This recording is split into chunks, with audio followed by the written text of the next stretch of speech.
Welcome back to Alumni Hall. I'm Ryan Meredith for this junior varsity basketball matchup between the Central Catholic Vikings and Hempfield.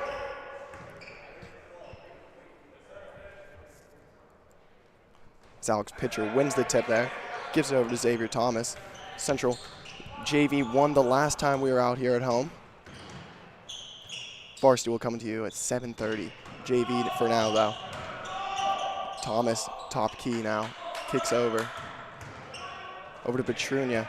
Petrunia, a varsity player, but plays down for the JV games as well. So Pitcher's going to come up, then cut back down in, and they find Pitcher. He gets the easy up and in, and 2 points for Pitcher to start out. He had 19 points last time out, and really was just phenomenal in every aspect of the game. As Petrunia down low, tried to get the D on him, but does not get it to go as Hempfield strikes right back with 2 points of their own. As Thomas going to bring it up. Over to Pitcher. Pitcher over to Thomas. Thomas kicks over number 0. Redmond kicks over. Petrunia now at the top. Great ball movement here for the Vikes.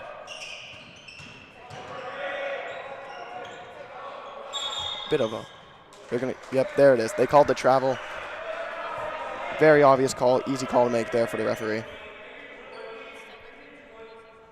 2-2 is the score, 5 with 1 minute into this ball game.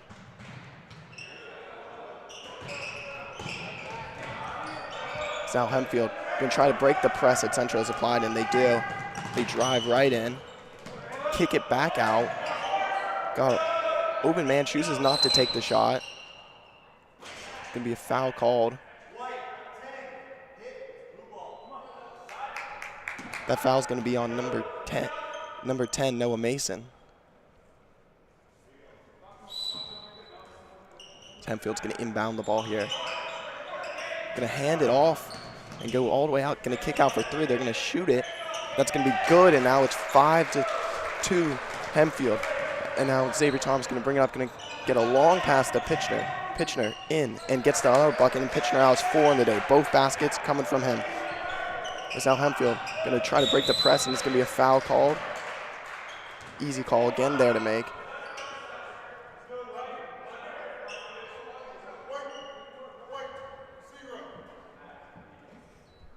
That foul's called on to Redmond. This Hempfield's going to inbound it again.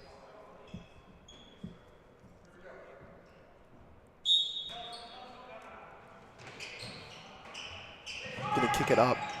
Now gets trapped in the corner, but they're going to get out and try to push it across. Finally get it across half court. 1 pass out, open 3 again in the corner. Same spot as they hit from last time. It's back-to-back threes for Hempfield. And they're going to take a 3-point lead there. It's Redmond over to Petrunia. Over to Pitcher. Over to Mason. Mason over to Thomas. Thomas thought about it, does not decide to take it as Petrunia now drives. Going to lose the ball, but going to get it back. They're going to call a travel on Petrunia, though. Going back to Hempfield there.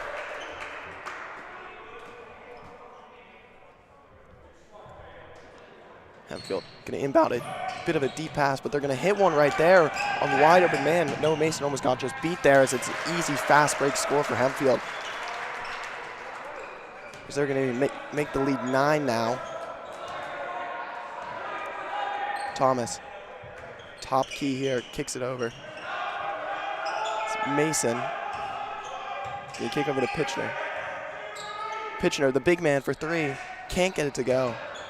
But Mason's on the ground fighting for it, can't hold on to it though. Hempfield now on the offensive side of the ball.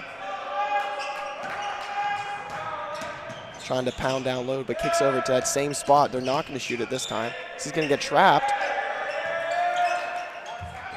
They're going to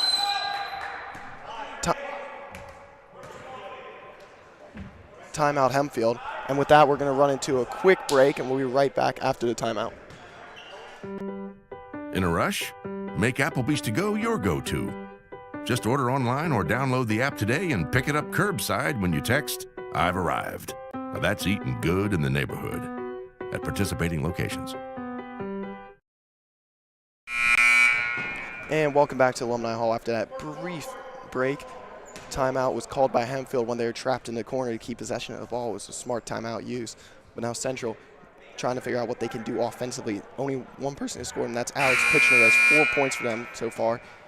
Really all the shots they've taken have been from Pitchner. Pitchner had that three-pointer he missed on the last possession, and really fundamentally the defense has been there for Central. They just haven't been able to make the stops.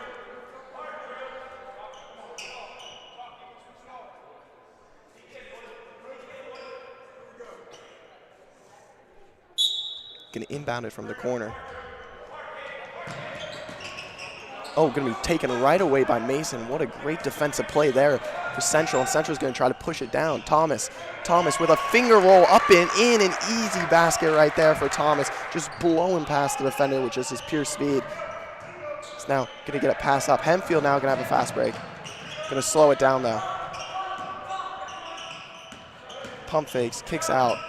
Gonna drive down and in, gonna lose possession of the ball as Thomas had it, but then it kicks off of his foot and goes out of bounds, and Hempfield will get the ball.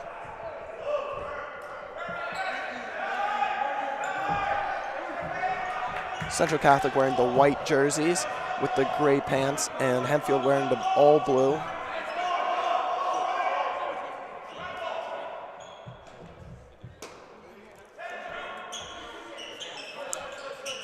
They're going to inbound it all the way up to the top. Dangerous pass up there. Kwasinski had a good D on it. They're going to go down low. Thomas pick it out from the back. Kick back out to top key for a three, and they're going to hit it. And that'll be 12-6 now. But going to look to run in transition. Thomas with a deep pass there. Gonna try to bang down low, gonna kick out to Thomas. Thomas for three. Xavier Thomas can't get it to go. Oh, kicks it. Miraculous save there. It gets it right back into Mason. Stutter steps, gonna drive now, back over to Mason. Kwasinski tries to find Mason, can't, but ball gonna be just luckily picked up there by Thomas. Mason now driving, pull up, gets it to go, and what a basket there from Mason. Just an easy mid-range pull up. Right in the face of the defender, makes it look easy out there. As now Hempfield gonna drive. Gonna be a travel call, and that's the easy call to make there for the ref.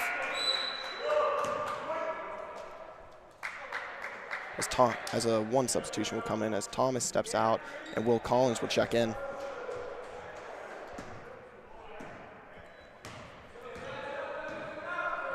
Collins gonna bring up the floor, kick over to Mason. Kwasinski now gonna have control over to Collins. Now trying to find a way in, but gonna keep passing. That's a deep three for Mason, can't get to go. It's gonna be out of bounds off the Central, gonna be a Hempfield ball, but great defensive pressure. The press has been worked. Central has given up some baskets off the press, but for the most part, it's been very effective, stopping them from advancing very quickly, really slowing down this Hempfield offense. It's now Hempfield.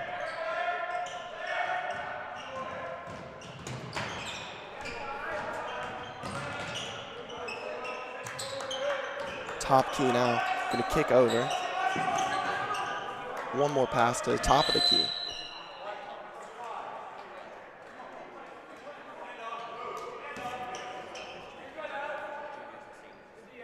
It's going to be a foul called on Central, and Hempfield will inbound it now.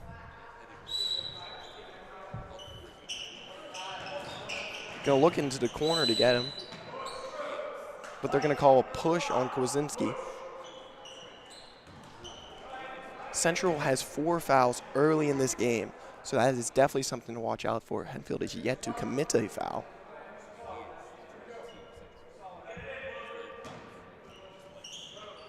Now, deep pass out there.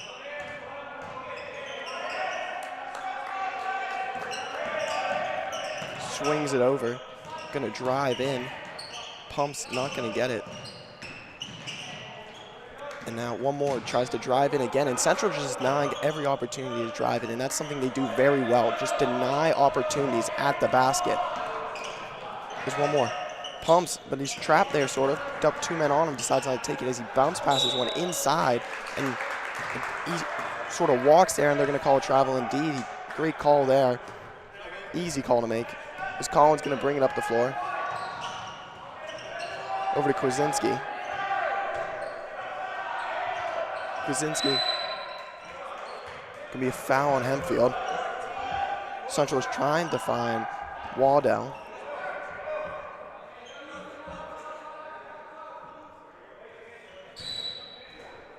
Kwasinski. Now going to try to find something. So that's a deep three-pointer there for number 25, David Fleming. Does not get to go. But it's a great offensive board. And number 24, Cole Sullivan, is going to go to the line.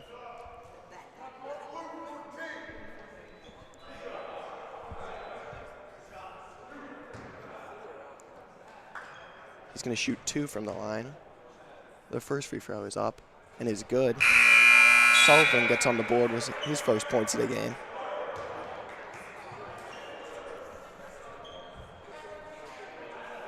As Pitchner checks back into the game, he already has 4 points.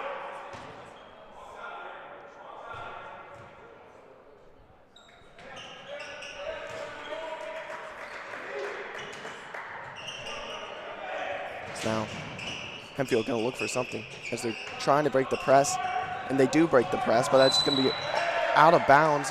The pressure is causing them to make mistakes, and that is definitely what Central was looking for when they run this full court press, because they might score on easy layups sometimes, but when they don't, they're going to make those mistakes, make a bad pass under pressure, and then the possession will go back to the Vikes as we're under a minute here in this first quarter of play.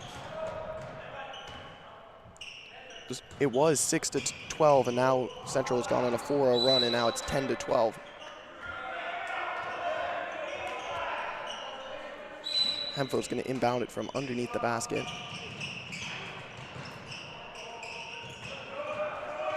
Going to try to get the full court, gets it.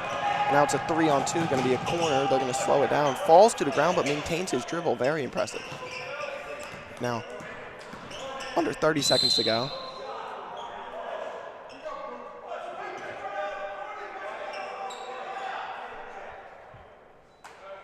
That'd be Ty Waddle on the foul call. That'll be Central's 5th of the first quarter alone.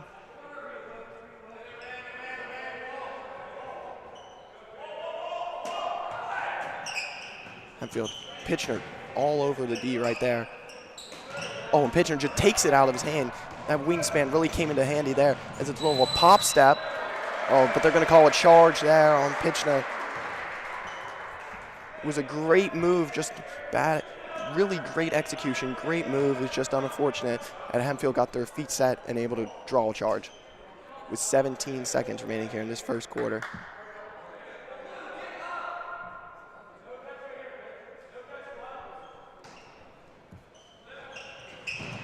Gonna try to inbound it, but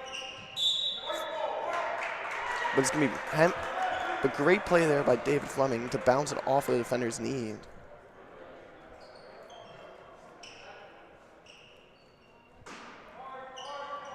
Sullivan going to inbound it from underneath the basket. Going to hit Pitchner, make it 6 on the day for Pitchner, and this ball game is tied again with 9 seconds remaining. And this press really working right to its effectiveness right now. 4 seconds, 3, gets blocked. Collins at the buzzer, nails it! A buzzer beater for Will Collins. What a tremendous shot to end the first quarter and take the leads for the Vikes for the first time since it was 2-0. They've basically trailed all quarter, then fought back and nailed that big three-pointer from Will Collins at the end of as the time expires. And with that, we will take a break until the start of the second quarter. With Eaton Park Takeout, you can make any place the place for smiles. A picnic at the park, lunch on the go, or dinner in a movie. When you have Eaton Park Takeout, no matter where you go, smiles are sure to follow. At Hello Bistro, we build salads like you've never seen. With over 50 fresh toppings and 15 dressings, the only limit is your imagination. Build your own or order one of our salad masterpieces. Hello Bistro. Eat awesome. Workspace Solutions is true to their name. They are experts at helping customers find the perfect office furniture and workspace solutions. They can manage the entire process from design and planning to installation. As a leading independent dealer in the Pittsburgh region, Workspace Solutions' focus is to meet your needs with friendly and efficient service. You can visit them online at wsioffice.com. I guess I can keep doing.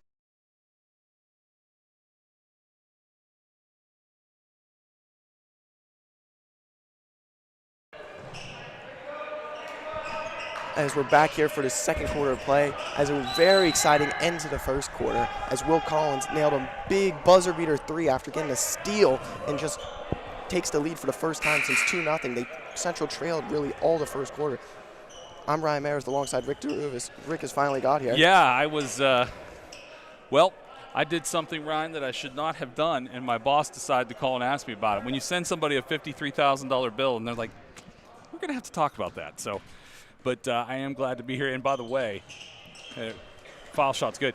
The buzzer beater must have been something because I was getting out of my car in the parking lot and I could feel the building shake. People were very excited. It was truly electrifying. As the second free throw is up and good. As they're going to make this now a 1-point deficit. As Collins going to bring up the floor, the man who nailed that buzzer beater. Fleming down low. Gonna go up. Nope, no good.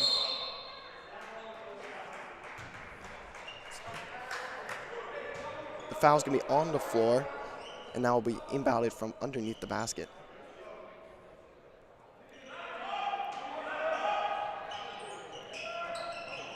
Kick over. Waddle, pump fake, second attempt, gets it to go. It's a nice jumper right there, and I obviously not seeing the first quarter, but that's a lot of points scored in a first quarter JV game. These teams obviously evenly matched with only a 3-point difference here in the second quarter. Yeah, and to add on to that, Rick, last game we saw, it was just an abomination of points for the JV team. So I think we need to get rid of this stereotype that the JV team can't score points because they do a great job of scoring the points. Was that last game they scored 61? Yeah, 61 points in a JV basketball game. Very impressive. Yeah, it was it was. I mean, it makes you feel good about the future. And this defensive pressure is just very great right now for Central. It's going to be a push called.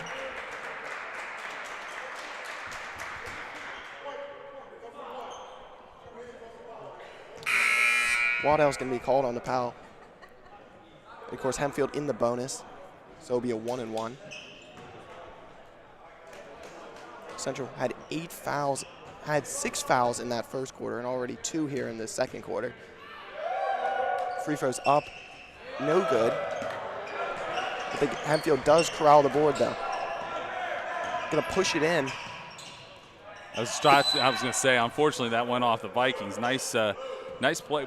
Way to set his feet too. I mean, I thought that could have looked like something there, but he got his feet set, knocked the ball out of bounds, unfortunately. But good stuff. Hempfield going to swing it around and going to drive in. No shot.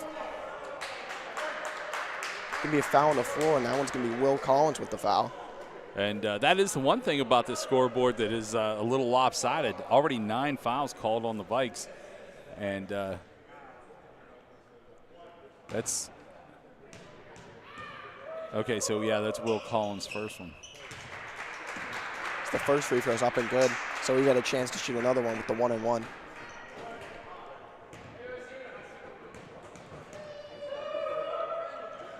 Second free throw is good as well. 17 to 16 our score here. As Thomas going to bring it up. Going to kick over to Petrunia. Over to Waddle. Going to go over to Pitcher. Pitcher has 6 points in that first quarter. Yeah, he's hit down low again. Up and in. Easy basket there for Pitcher. 8 points on the way. What, 16, 18 in the last game? I mean, he had 19 points in the last game. Yeah, I was going to say he can score. As Hempfield gets a contested layup in it, but banks it anyways. As Collins going to bring up the floor. That's the last 30 seconds or so have been the fastest paced that I've seen in the game so far. Yes, as Petrunia drives, but Petrunia's going to draw the foul. He'll go to the line for 2. He's yet to score today, so going to definitely try to get his first 2 points at the line here. That's a good confidence builder, gives them an opportunity.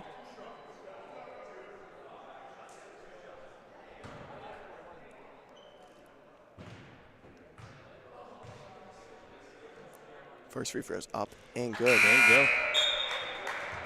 So Petrunia will get on the board there. Got a couple of subs coming in. We got Redmond's coming in, and Noah Mason comes in. Noah Mason.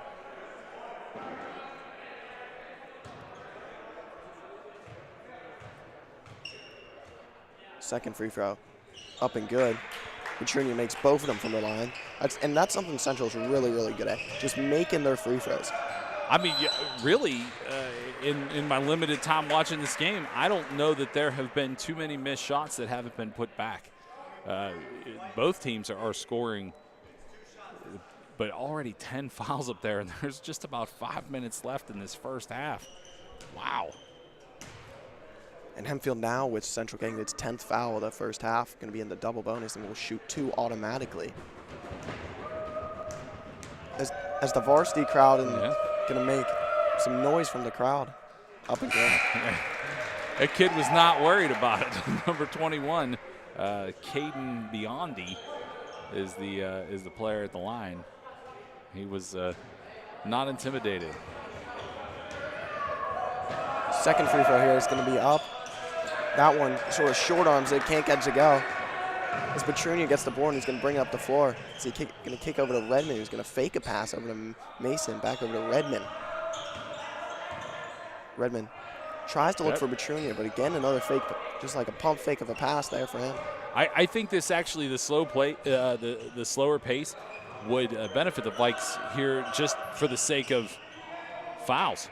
I mean, just kind of slow it down, kill some clock. The more time you have possession of the ball, as you move around, there's a jump. Mason pull up, and now he has 5 points on the day. Yeah, that was a nice shot. But that slower pace just gives you an opportunity to move the ball around and maybe take the foul instead of give one. Going to kick down low as he's going to try it. A very athletic looking, great layup in there.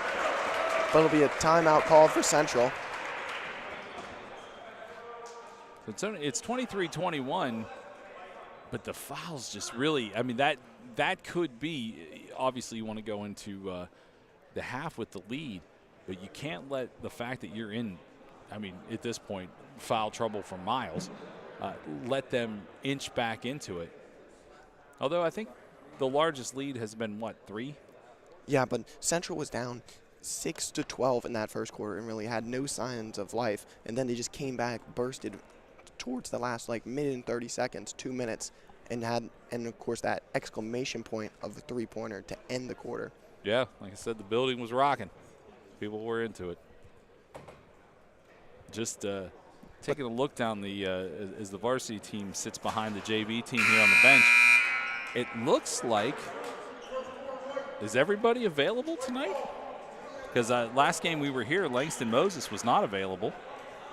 I'm pretty sure I see him over there.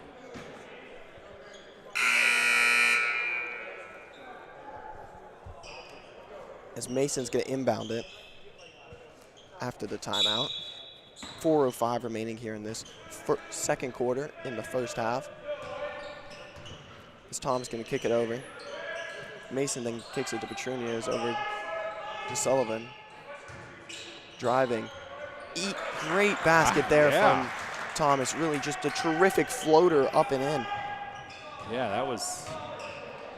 As they're going to hit like a lob pass up there, going to overthrow him. And let it go. Oh. They're going to say it hit the line, and it'll be Central ball. I think that's a great call. We had a great angle at that one. Yeah, just to see the ball bounce on the line, and the referee made the correct call there. Yeah, that's what I was saying. Let's let it go. It went out.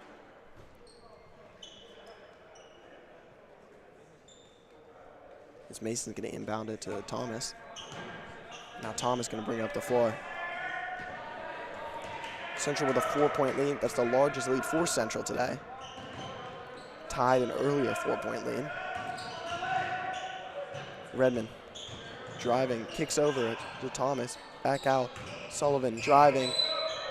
The big man gets fouled on the effort. Can't get the layup to go, but he'll go to the line to shoot 2. I'm not 100% sure. Maybe you know, Ryan. I think Pitchner had ideas of maybe dunking that basketball. Yeah. I don't know if he can, but he came pretty close to it. His head was almost at level with the rim right there when he went up. As the first free throw is up and no good for Sullivan.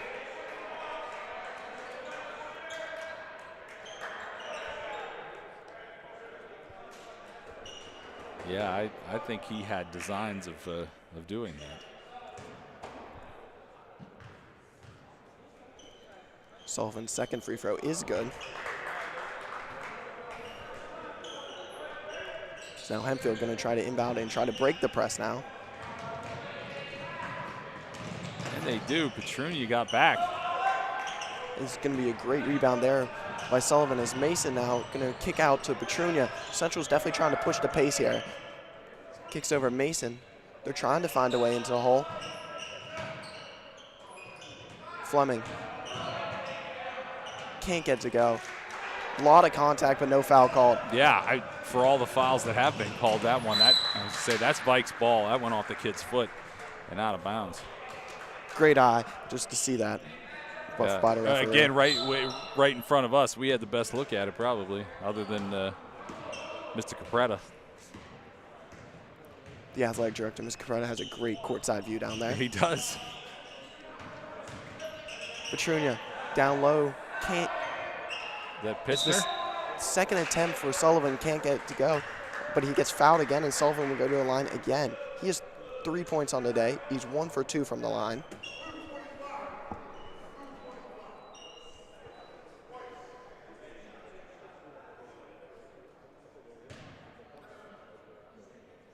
Boy, so much of this game has been played. The first one's good. So much of this quarter has been played in the double bonus for Hempfield, and they haven't been able to use that to their advantage. Nice job by the Vikes. I mean, still 2:35 left here in this half, but nice job by the Vikes of not letting that affect them so much. I mean, they've had 10 on the board for a while. Yeah, they have 4 fouls this quarter already, but they had 6 in the first quarter.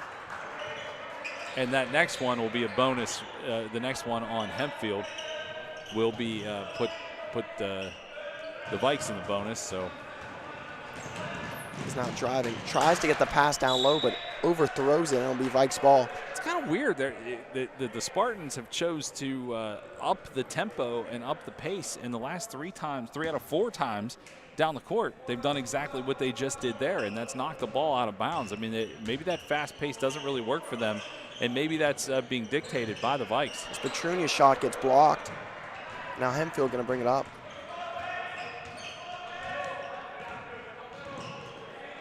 Going to get trapped up there, but going to find an outlet pass. He's going to kick it over. One more pass into there. Swings it out. Going to go top of the key now. Hands it off almost. Look, again, they threw it away again. 4 out of 5 possessions, they've thrown the ball away. Yeah, and that's just has to be given credit all to Central for the pressure which they are putting on them, because they're trying to run it a fast pace, which is being caused by them trying to beat out, trying to get away in, trying to outrun Central, and that's really hard to do, because I think Central is one of the best conditioned teams in all the WPIAL. That was a 46-second possession that they ultimately ended up throwing the ball away on. Now, if you're going to hold the ball that long, and it's of your right to do that, no shot clock in high school basketball, you got to come away with some points. This pitcher is going to check in for Sullivan. Pitcher has 8 points on the day. Hempfield going to try to inbound it. The press is all covered. They don't have much time. So they're going to call a foul, and Hempfield will go to the line for 2 free throws, being in that double bonus. Who did they call that one on? They call it on number 5. Evan Kwasinski is going to get a foul. That's his 3rd foul today. Yeah, I was going to say they are running up the fouls. No good on that first one. You'd almost give the foul back for that for the point. It's a 7-point advantage, 98 seconds left. As the second free throw is going to be no good as well, as they missed both from the line. And now Tom is going to bring up the floor. He's going to look to find something as he drives in and gets another great lay-in. That's something that Thomas is very, very good at, just driving in and getting like a running shot, a runner, a floater to go. And makes it look easy. I was going to say, he made it look incredibly easy, and that was not an easy shot. He was essentially at the line and put the ball over his head with his opposite hand. That was pretty impressive. It's Hempfield now under a minute. There's going to be a charge called, and a great play there by number 3, Will Collins, to draw the charge. Yeah, that was a nice take by Collins.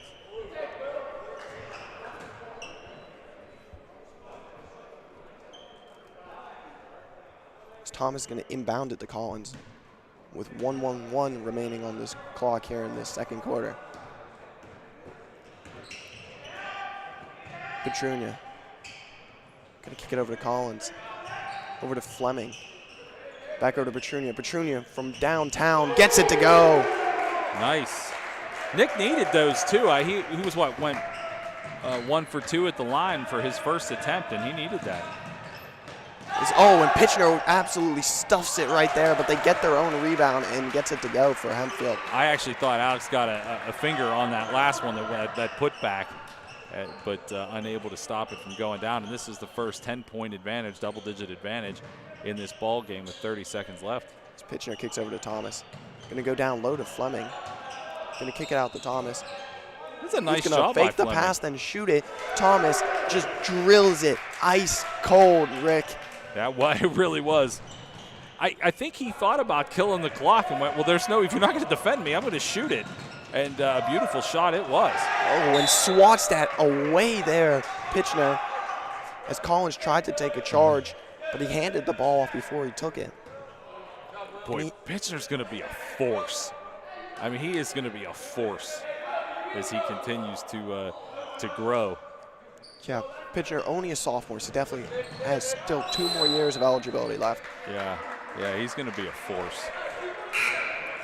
The Central's going to get the ball back with 4.8 seconds to go. Make a quick change as well.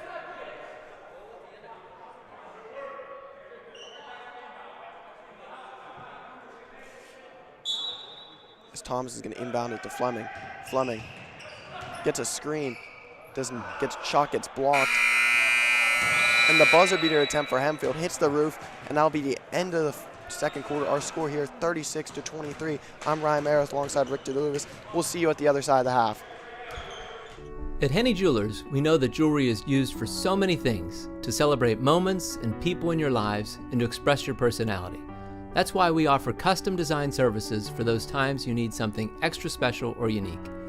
Thanks to our highly skilled and experienced jewelers, we can create whatever your heart's desire.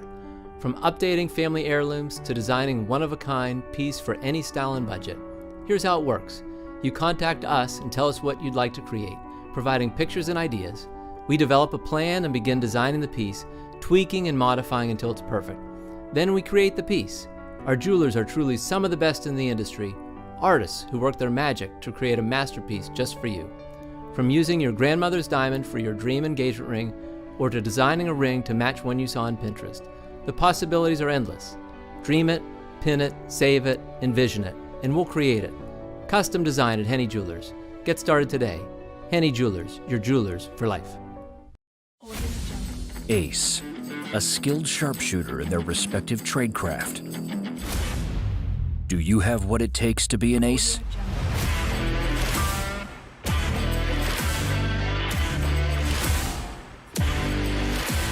Located in Homestead, Pennsylvania at the Bank on 8th, Ace Axe Throwing is the place where you and your friends can throw axes, drink, have fun, and compete to become an ace.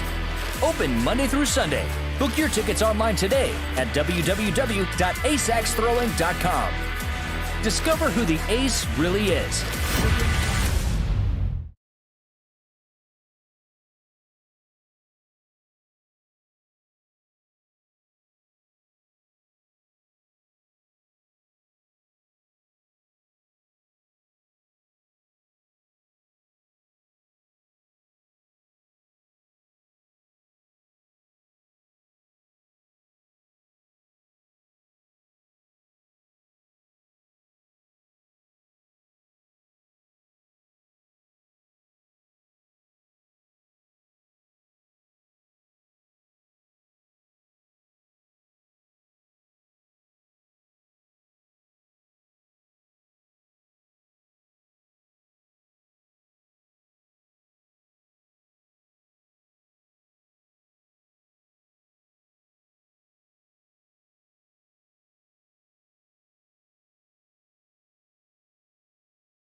welcome back to Alumni Hall for this second half of this junior varsity basketball matchup between the Central Catholic Vikings and the Hempfield Spartans.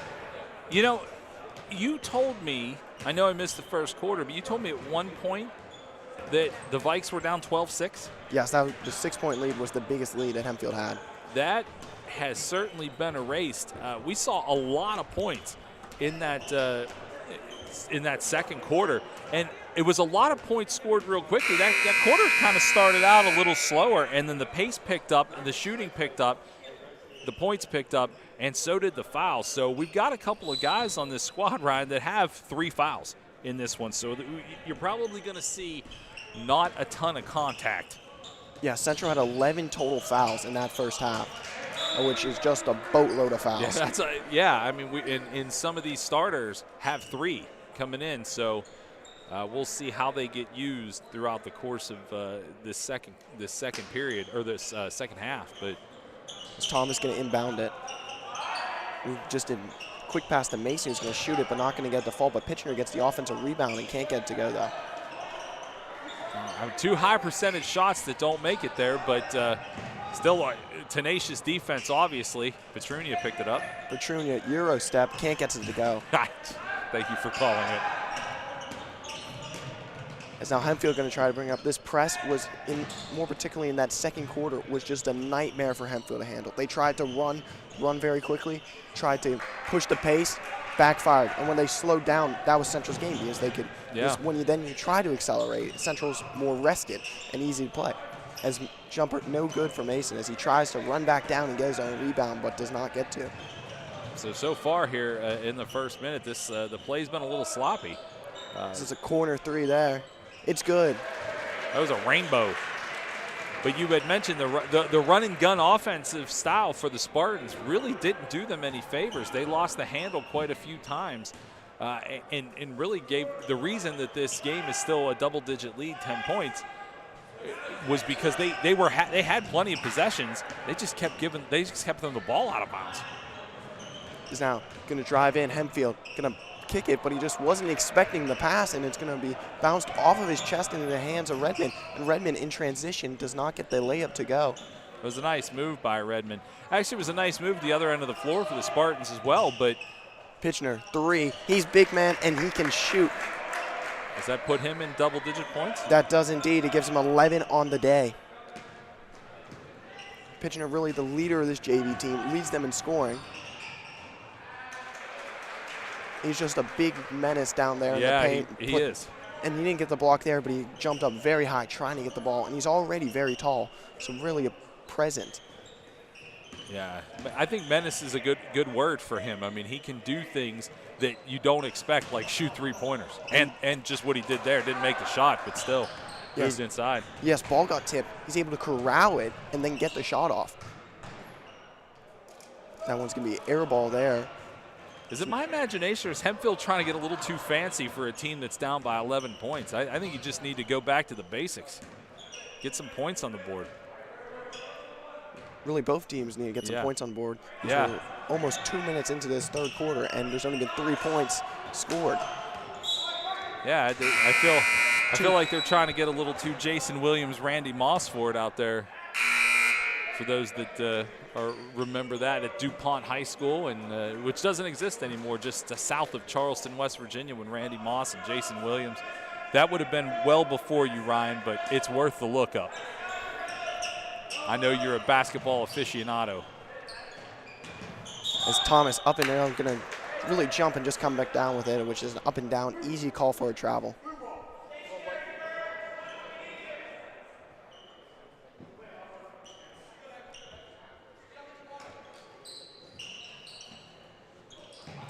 As the press, there's great pressure there by Redmond. And Redmond on the ground picks up the ball. Really great effort there. Wow, that's hustle. And down low, can't get to go. Fleming fouled. The Vikes would be leading this game by 25 points if these shots would be falling. I mean, they're in the exact right position. These are high percentage shots. They're just not making them, but finally a foul call.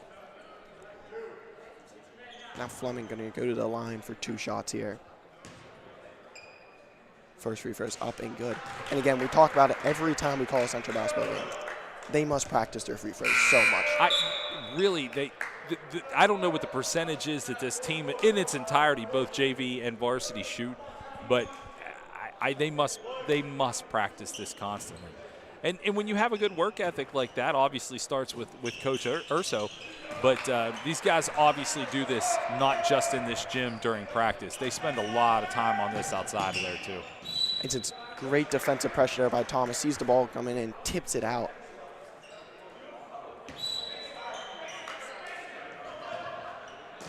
Of course, Xavier Thomas also defensive back, so that's where the instinct comes from, to tip the ball away.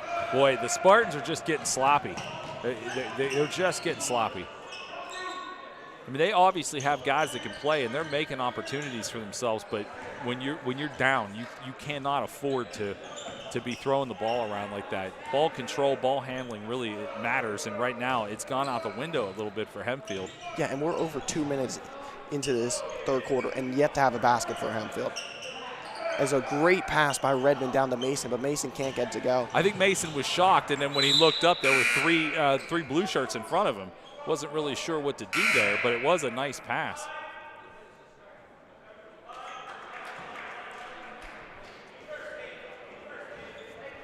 Now Hempfield going to inbound it right in front of Central's bench. Now they're going to push the press, but Redmond again, as Thomas sort of took a dive, airballs it, gets the second attempt, no good, gets another rebound, offensive rebound, third try, still not good. It's now about 3 different Vikes on the ground and 1 Hempfield player.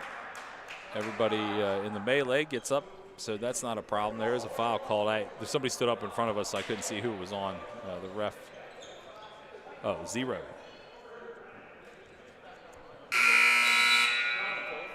So is that Redmond? They picked that one up? The foul was called on Hempfield. Oh, yeah, okay. Like I said, the guy's still standing there. As Mason is going to inbound it to Thomas, and now Thomas going to bring it up the floor. Thomas calling for a play. It's over to Fleming. Back over to Walden. Thomas pump fakes, drives, down, kicks it down low. Not going to get it, but kicks it right back out to Thomas.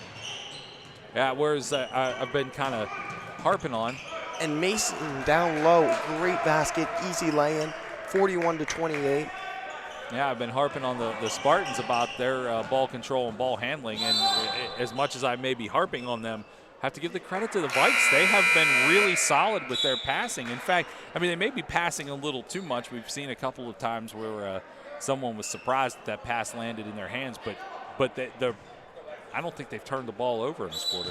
And something they're doing equally as well is that press. They trapped him in the corner, made him step out of bounds, and Central get the balls back. As that's a three-pointer for Fleming. Woo, it's good. Yeah, absolutely. That was a quick release by him, too. It's a 9-0 run here to start this quarter. Now we're almost 5 minutes deep into this quarter, and Hempfield hasn't scored.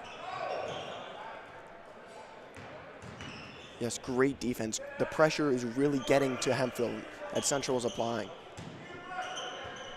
He's going to drive it around. One more pass, kicks it over. They're going to slow it down now. Going to try to get someone to cut out, and does. Kicks it over. Back over. And then look at Thomas, just terrific pressure right on him. This is going to be a foul called on what seems to look like number 10. That is no. Yeah. Yep, number 10, Noah Mason gets the foul called on him, and that is for having 11 fouls in the first half. You only have 1 foul here in the second half. Yeah, that really is a switch. Just a terrific turnaround. And Mason, that's only his second. So the guys who were in foul trouble, that was a nice inbound and score there. And they finally get on the board here in the second quarter with a very fancy basket. Yeah, that was a nice play. It's now Collins going to kick over to Fleming. Trying to find someone as he finds Sullivan. Sullivan pump fakes, drives, and 1. And the point. Did you see the point? He pointed before it even went in. He did. He totally did. Cole Sullivan saw that one coming. 18 the advantage now. That is something. That brings Sullivan's total to 6 on the day with an opportunity to make it 7. He's 2 for 4 from the line today. And make it 3 for 5. And 7 points for him. The big men really having a great day with Pitchner having 11 and Sullivan having 7. Yeah, these guys are solid. Gonna kick it over. Hempfield trying to find some way to drive in, but can't. It's terrific defense right now.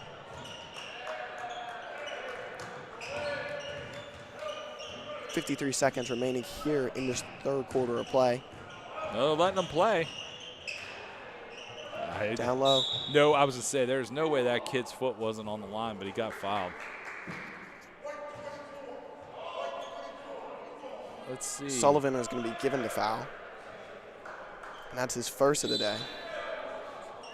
Odd for a big man to get that far into it with that being his first foul here at the tail end of the third.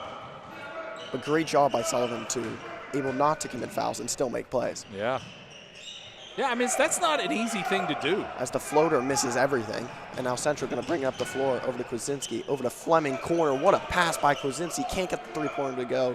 Fleming. It really was a nice pass. And then Hempfield going to try to push the pace, but every time they push the pace, it just seems like Central is able just to apply a brick wall in front of them and stop them. Yeah, between the press that Central can apply and the fact that their run and gun game is not good as far as ball possession goes. It's going to be stolen away there by Walden. Going to drive, Ty Walden misses it, but rebound. Collins can't get it to go, and a missed opportunity there to end the third quarter of play, as we will take a break and be back at the start of the fourth quarter of play. Do you have a Rolex, Tudor, Omega, or other Swiss-made watch? To keep your watch in tip-top shape, trust Henny Jewelers for your watch repair needs. Our master watchmaker, Chris Travelstead, has decades of experience. He works his magic every week in our state-of-the-art watch repair center, right on site at our Shadyside location. From replacing batteries to water testing and other watch repairs, including full overhauls, you can count on Henny Jewelers. Contact us today and tell us about your watch repair needs. Henny Jewelers, your jewelers for life.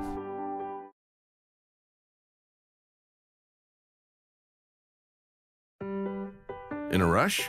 Make Applebee's to go your go-to.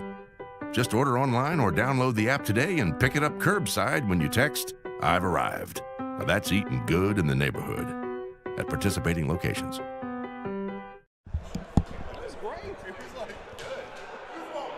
And welcome back to Alumni Hall for the start of this fourth quarter of play. Our score here, 49-30, and Central really just dominated the defensive side of that ball in the third quarter, only allowing 2 points. I mean, it wasn't a lack of opportunity for Hempfield. They just could not capitalize, and honestly, this game could be way more out of hand than 19.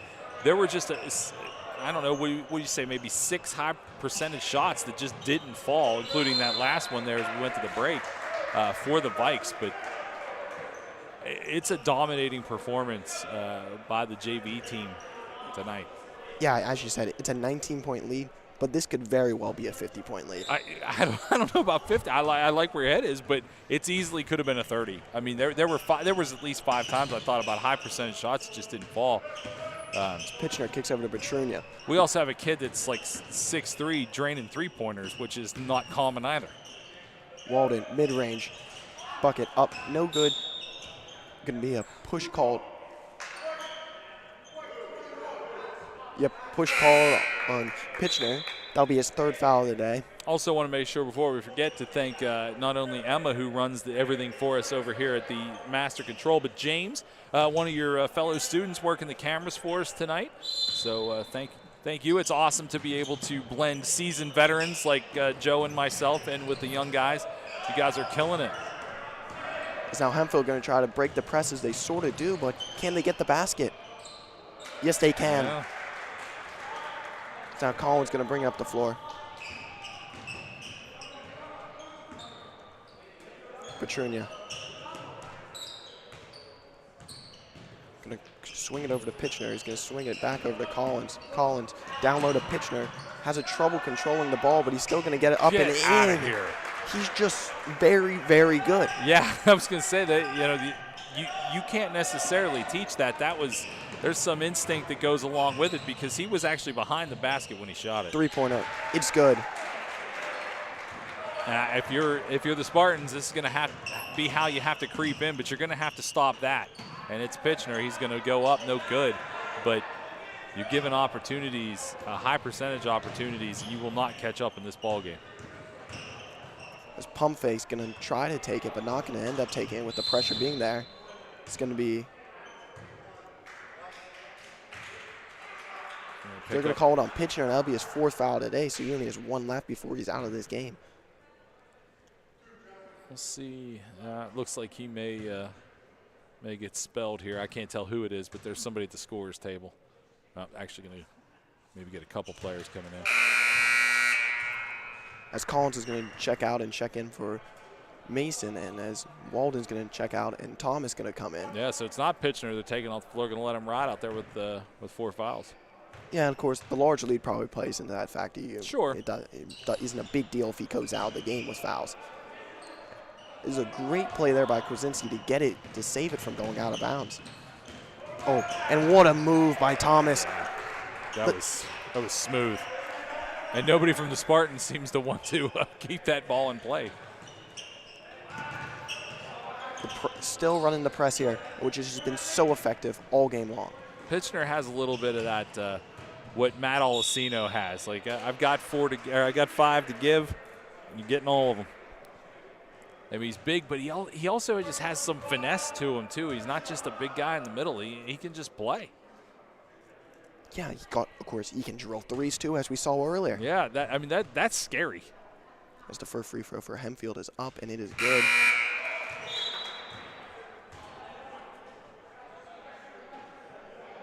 Going to cut the lead to 13 points there. Yeah, I mean, there's 5 minutes left. There's still, I think if you're the Vikes, you put the hammer down, especially on the press. Second free throw is no good.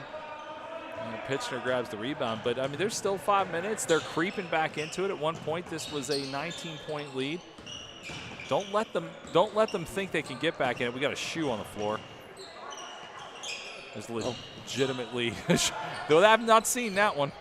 Thomas throws the shoe over to Mason, but Mason, not wanting to waste any time, just throws it onto the bench out of play. And look at him playing defense without the shoe. He passed the shoe while the ball was being passed.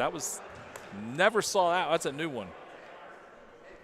And then props to Mason. He continued playing without the shoe. He forced pressure all the way down the floor, ran foot for foot with him, while obviously having less grip on one of his feet. I was going to say, the fact that he could do that, I mean, let's face it, this isn't a secret. When you're playing basketball, your feet sweat. And the floor is slippery if you're only in your socks. The fact that he maintained his balance with one shoe and then rode it all the way down the floor was pretty impressive. As the first free throw attempt for Hempfield is up and good. And Sullivan's checking back in.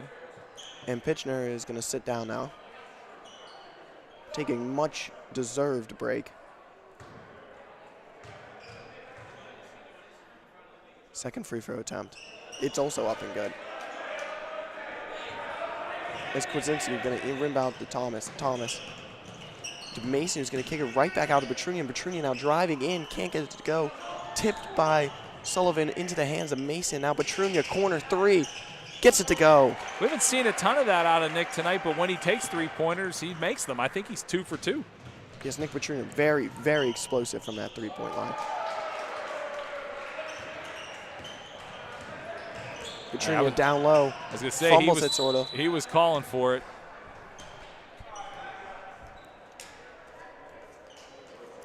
And 4 minutes left to go here, 4:04 to be exact. And Petrunia, who has 8 points on the league, going to go to the line. So he's, 2 for 4 from the line so far, and then the other 6 came off of 2 3-pointers. Yep, that is correct, Rick. As the first free throw is no good for Petrunia.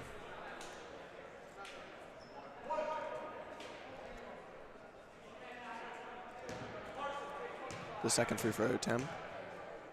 Nick Petrunia gets it up. And that one is also no good, but what a rebound there. With 3 men surrounding him, Sullivan manages to get the rebound as he kicks it over to Fleming. Back over. Redemption can't get it to go for Sullivan's just beast mode down there. Yes, Sullivan getting those 2 offensive rebounds, which are critical right there. And now he'll go to the line for 2. I think he also took his knee brace off. Just a big, well, right now he's playing like the biggest man on the floor. Yeah, well, he is. You know, just kind of looking around. They at 32 has got some size to it. I think that is Aaron Woodley for the Spartans. But, yeah, I think Colin's probably the biggest kid on the floor. Free throw for Sullivan, no good. Sullivan has 5 points. He's 3 for 7 from the line.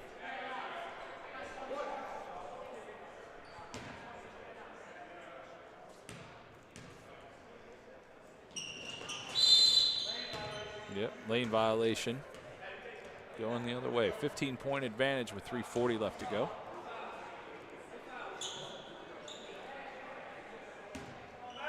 Hempfield going to pass it in. Can they break the press this time? As a great defensive effort there by Noah Mason. Looks like that either went off of his hand or his foot. I could not tell. I think it was foot. I think it went foot. 3:30 remaining. Home run pass. And they're going to hit it, but then he's just going to say it's only a home run pass if it stays in bounds.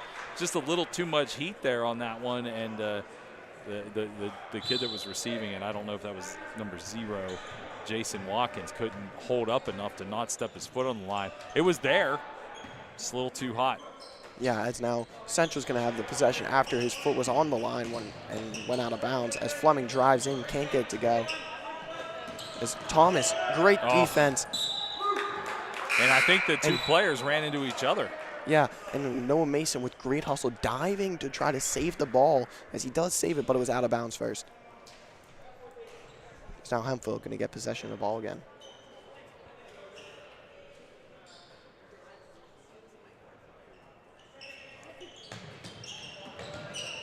Inbound, going to Hempfield, pushing it up. Looks like he broke the press, as that's a sort of no-look shot there going underneath the basket. Didn't really have an eye on the hoop. No, it was more of a prayer. He's down low. Sullivan gets it to go. No point this time from Sullivan. He just put it in and went about his business. So now Hempfield going to try to bring it to the floor. It's going to be a foul called on. So as many, there wasn't many fouls called there in the second, or I'm sorry, in the third, but that business has certainly picked up. And that's 7 fouls in the 6 fouls in this fourth quarter, 7 fouls total for this second half for Central. And now Hempfield is in the bonus. It'll be 1-1 now from the line. First free throw is up. It rolls all the way around the rim, but no good. Redmond going to push it down. Out to Fleming. Fleming for 3. No good. Is now Hempfield going to try to get another big pass. That time it hits, and that time they make the basket on the deep pass. Nice execution on that one. And looks like the Vikes are going to call timeout. That'll be a full 6. That'll be a 30-second timeout, so we'll just keep it here. Yeah, we'll just stay here. That was a nice job there by the Spartans. Maybe a little too late. There's just not a lot of clock left with 2-something left. But that run and gun or home run pass stuff, it worked on the first one too. It just stepped out of bounds. It was just a little too much heat, but they certainly were able to break the press with it, and it was a very accurate pass. Just took the kid out of bounds. Onto the line, and the second one worked. I mean, if you had that in your arsenal, you can't. It's kind of like running a reverse in football. It's not something you can use on every play because eventually it's easily diagnosed. But they had it, and this is the first 2 times we saw it. Both took place in the fourth quarter. So. Yep, as the timeout is over now, and Central will inbound it. They're going to kick it over to Redmond off the inbound. Over to Thomas. Thomas looking to slow down play now. Try to use as much clock as possible. Redmond's trying to find someone. He finds Thomas all the way over. Thought about it for a second, taking it as he kicks over to Fleming. Fleming, long floater, can't get it to go, but again there, offensive rebound for Sullivan as he gets it back up and in. Had to arch his back on that one. He was so far underneath the hoop, but able to do it. Cole Sullivan is having himself a day.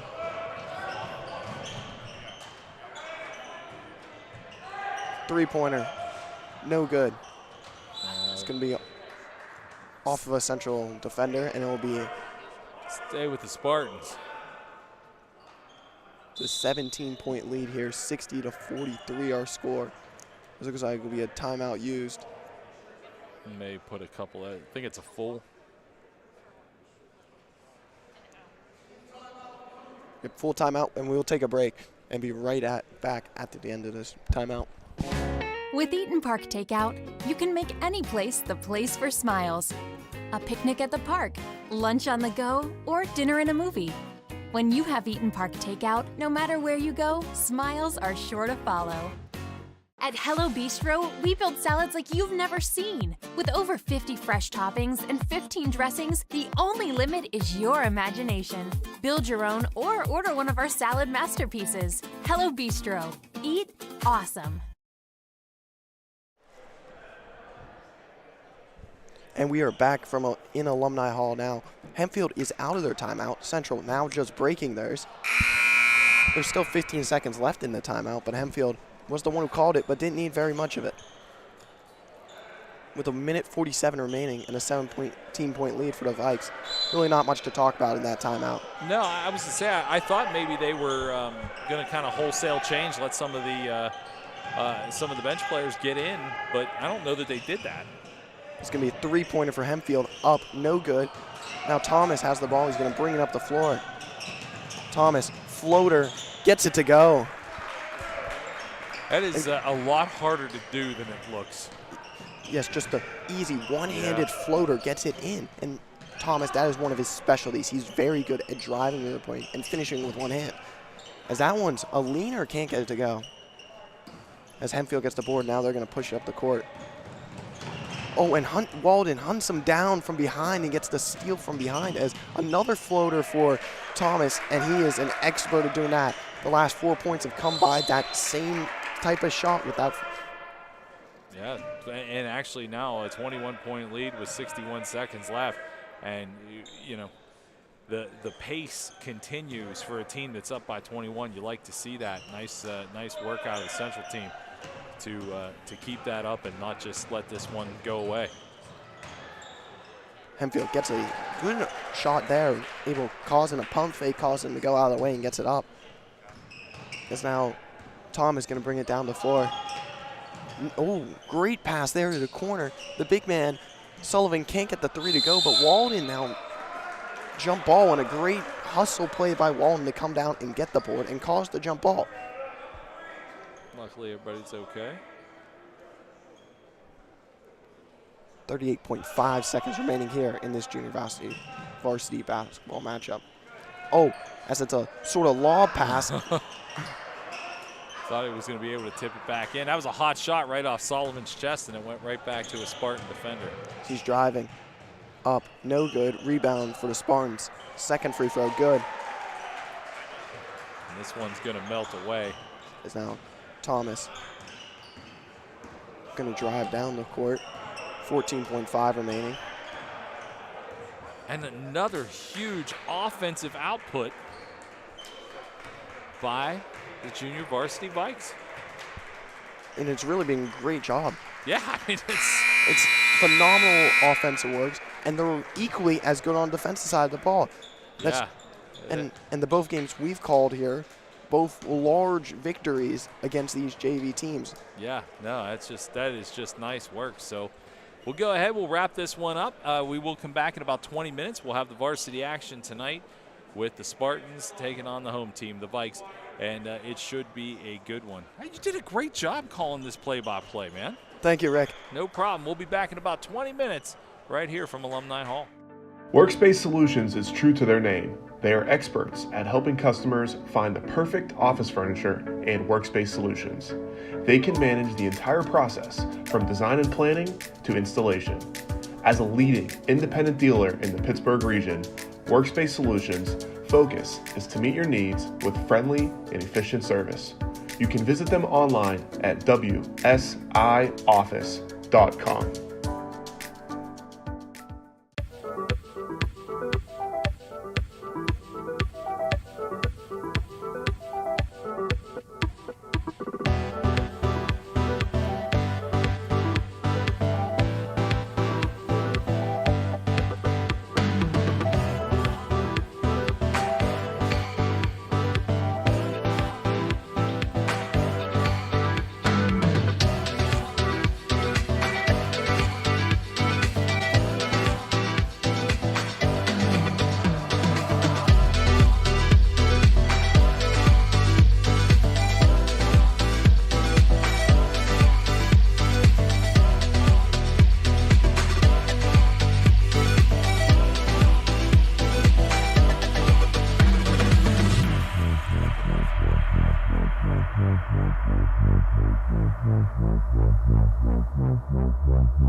Does your ring need to be resized?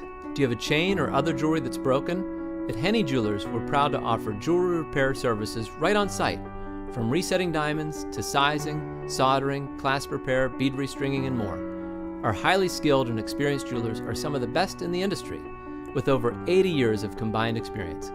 We'll work with you to get your jewelry repaired quickly with top customer service and a name you can trust. Contact Henny today. Henny Jewelers, your jewelers for life.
Welcome back here to Alumni Hall. Tonight we're going to do a little something different during player introductions.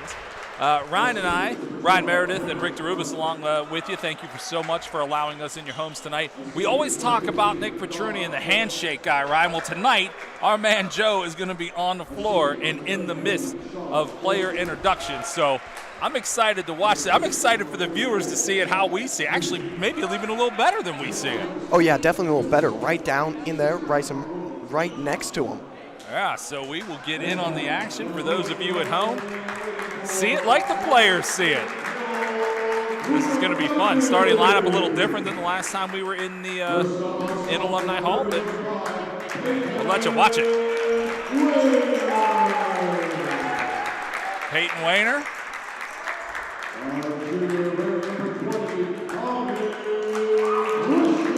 Tommy Christian in the starting lineup tonight. Almost a little Salt Bay there.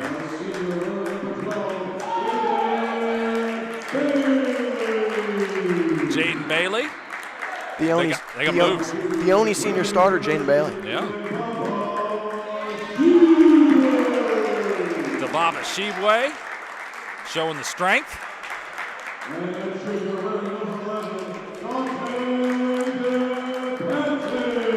Dante DePanti, there you go.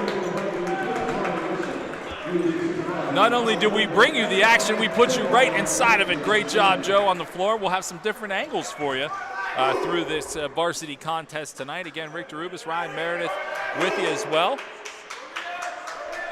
And coming into this game, Central comes in at 7-2. Hempfield comes in at 3-5.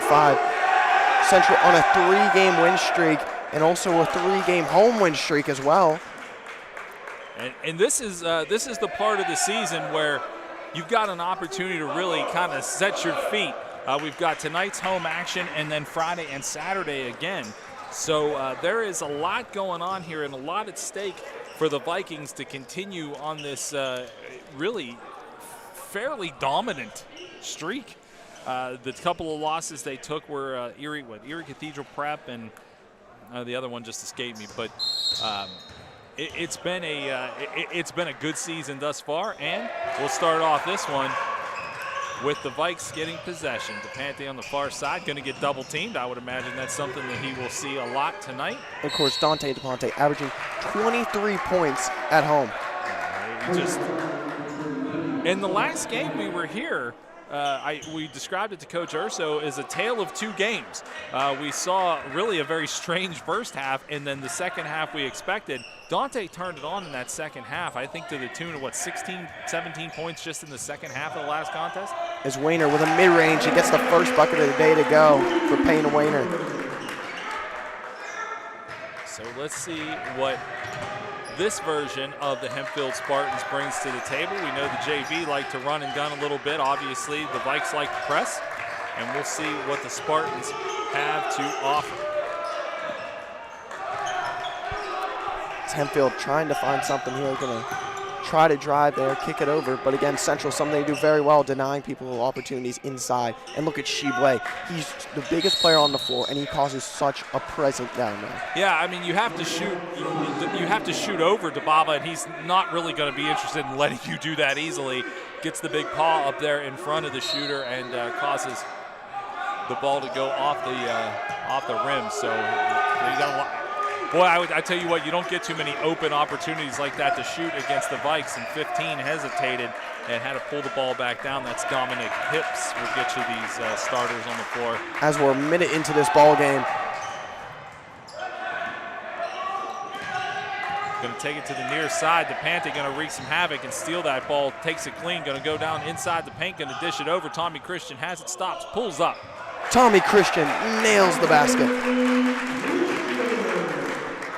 And with 90 seconds melted away in this first quarter, gotta like what you see so far. And now the Spartans having a little bit of trouble getting it inbound. They do. Tommy Christian gonna play that tight defense because that's what Tommy Christian does. And I was gonna say they better get it across the line, and they had more of a chance to not do it before I had a chance to actually say it.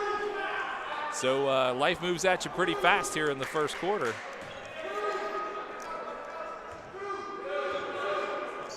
Pante has it to Jaden. And back over to Tommy, looking for Dababa at the top of the key. Sheboy gonna look over and find Bailey. Gonna hit a screen for Sheboy. Bailey now driving, gonna kick it out. Tommy Christian tried to think about it. Yeah, he tried. You know what, though? You'll take that. He looked, he saw what he could and couldn't do, and that was the right play. Turn around, let it go down. Down low to Sheboy, who misses the lay-in. Yeah, Sheboy usually pretty secure from there, but couldn't put that one down. And he's up playing defense real high.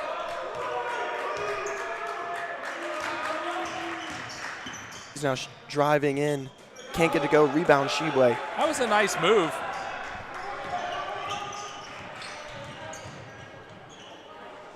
Also want to mention to you, we're 5:22 into the first. It's a 4-0 advantage for the Vikes as the pace has continued to be very rapid. No stoppages really as of yet. So we've got this move. We've got a three-pointer. It's good. Dante doing Dante things, just putting down three-pointers like nobody's looking. 7-0 advantage with 3 minutes gone here in the first quarter. As the bench went wild right as he nailed that three. Keep in mind, we are doing some different camera angles. Three-pointer put up, and that's drained for the first points of the game. That's number 33, Sean Gordon. If you don't see the clock and score at the bottom there, don't fret. We know. We're going to try these new camera angles and see how you like Wayner, those. three, drills it. And that's a 10-3 advantage with 4:35 here in the first, and this pace is rampant. And the fact that there hasn't been a lot of stoppages really has led to a lot. He's got to find somebody quickly, and he does. Spartans get it across the board, trying to go down low in the paint, and goes underneath everybody is number 44, Charles Ewer, to put it back in for two more. 10-5 advantage, creeping up on 4 minutes gone here in the first. No look pass, gets it down low to Sheboy, who tries to slam it home, but it can't get it to go. Nice job by Peyton Wayner to get back and play defense there. We saw Sheboy miss a couple of attempted dunks in the last one. Here's Wayner off the glass. Wayner, it's good. Wayner has 7 points early in this game. Yeah, he's obviously on fire. It looks like Randy will be checking into this game at its next stoppage, having a little bit of trouble getting it out of the Spartans. They do. They find it to the far side, but Jaden Bailey is there to look at him. 3:35 remaining here in this first quarter. Contested shot and gets it to go. I tell you what, for all, if you're watching this or you just tuned in, I'd have to say that it's been all Vikes. There's a three-pointer put up, missed by DePonte, but you would think that the Spartans didn't have 7 points, but they do. I mean, it's not fancy, but they're staying in it, whereas the play of the Vikings has been really very precise, I guess is the best way to put it. 3 minutes left to go here, first quarter. Spartans with it, trying to, there's a lot of paint open, but there's nobody to go through it. Everybody's pretty well covered. Yeah, and that's something Central is really, really good at. Just covering the paint, getting a great job, not allowing inside passes. Yeah, they really are sharp with that.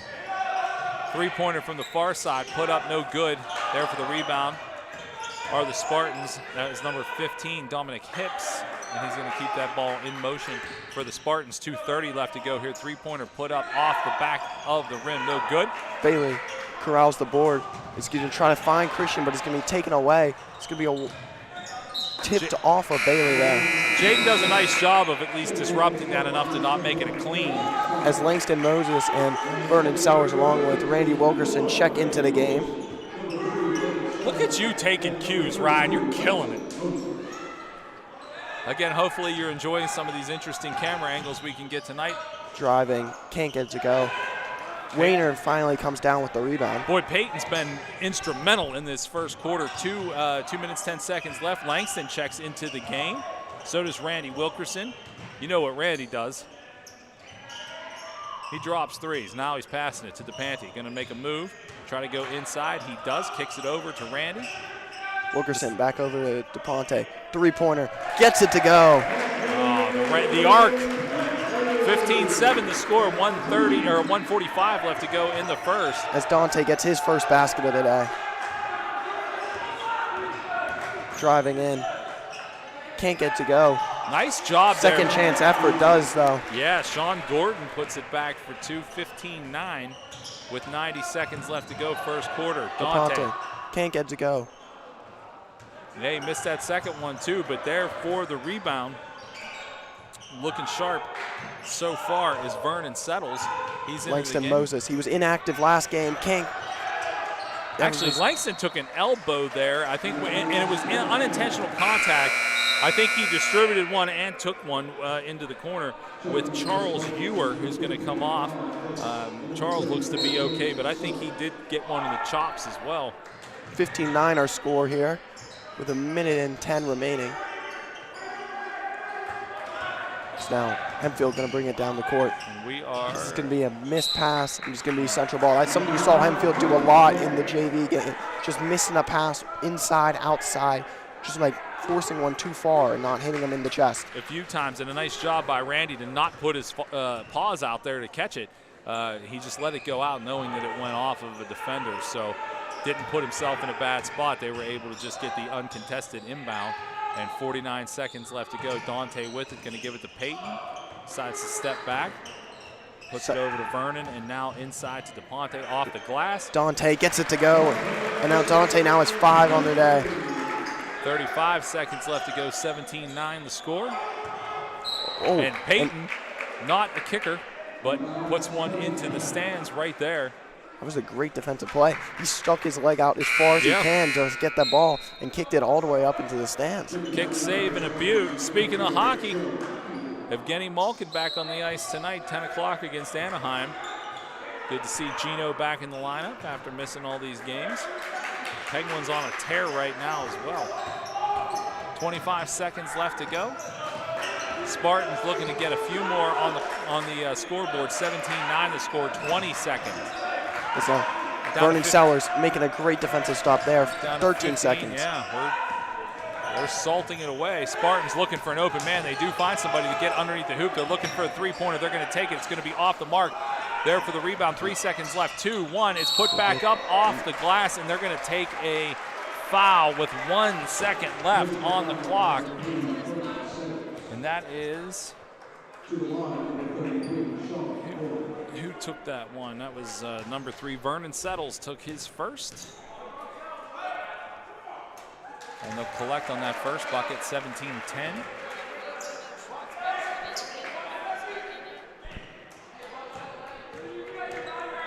Second free throw is up, and the second free throw is good. 1 second in which to work. See if anybody, Dante, can get a long three-pointer off. You know what? Not bad for as far away as he was, but 17-11 is how this first quarter will end. We will be back from Alumni Hall next. In a rush? Make Applebee's to go your go-to. Just order online or download the app today and pick it up curbside when you text, "I've arrived." Now that's eating good in the neighborhood at participating locations. With Eaton Park Takeout, you can make any place the place for smiles. A picnic at the park, lunch on the go, or dinner in a movie. When you have Eaton Park Takeout, no matter where you go, smiles are sure to follow. At Hello Bistro, we build salads like you've never seen. With over 50 fresh toppings and 15 dressings, the only limit is your imagination. Build your own or order one of our salad masterpieces. Hello Bistro. Eat awesome. Back here at Alumni Hall, 17-11 the score, fresh 8 on the second quarter clock as you see the players gathering around Coach Urso. I would think that he was pleased with most of the effort there in the first. I would say the best way to describe the 11 that the Spartans put up was a sneaky 11. They weren't overly impressive, and I don't mean that to sound derogatory.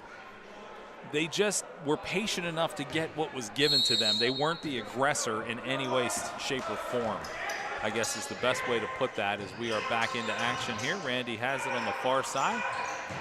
Looking for an outlet. Can't Going to be taken away by Hempfield, and in the transition game, going to travel there.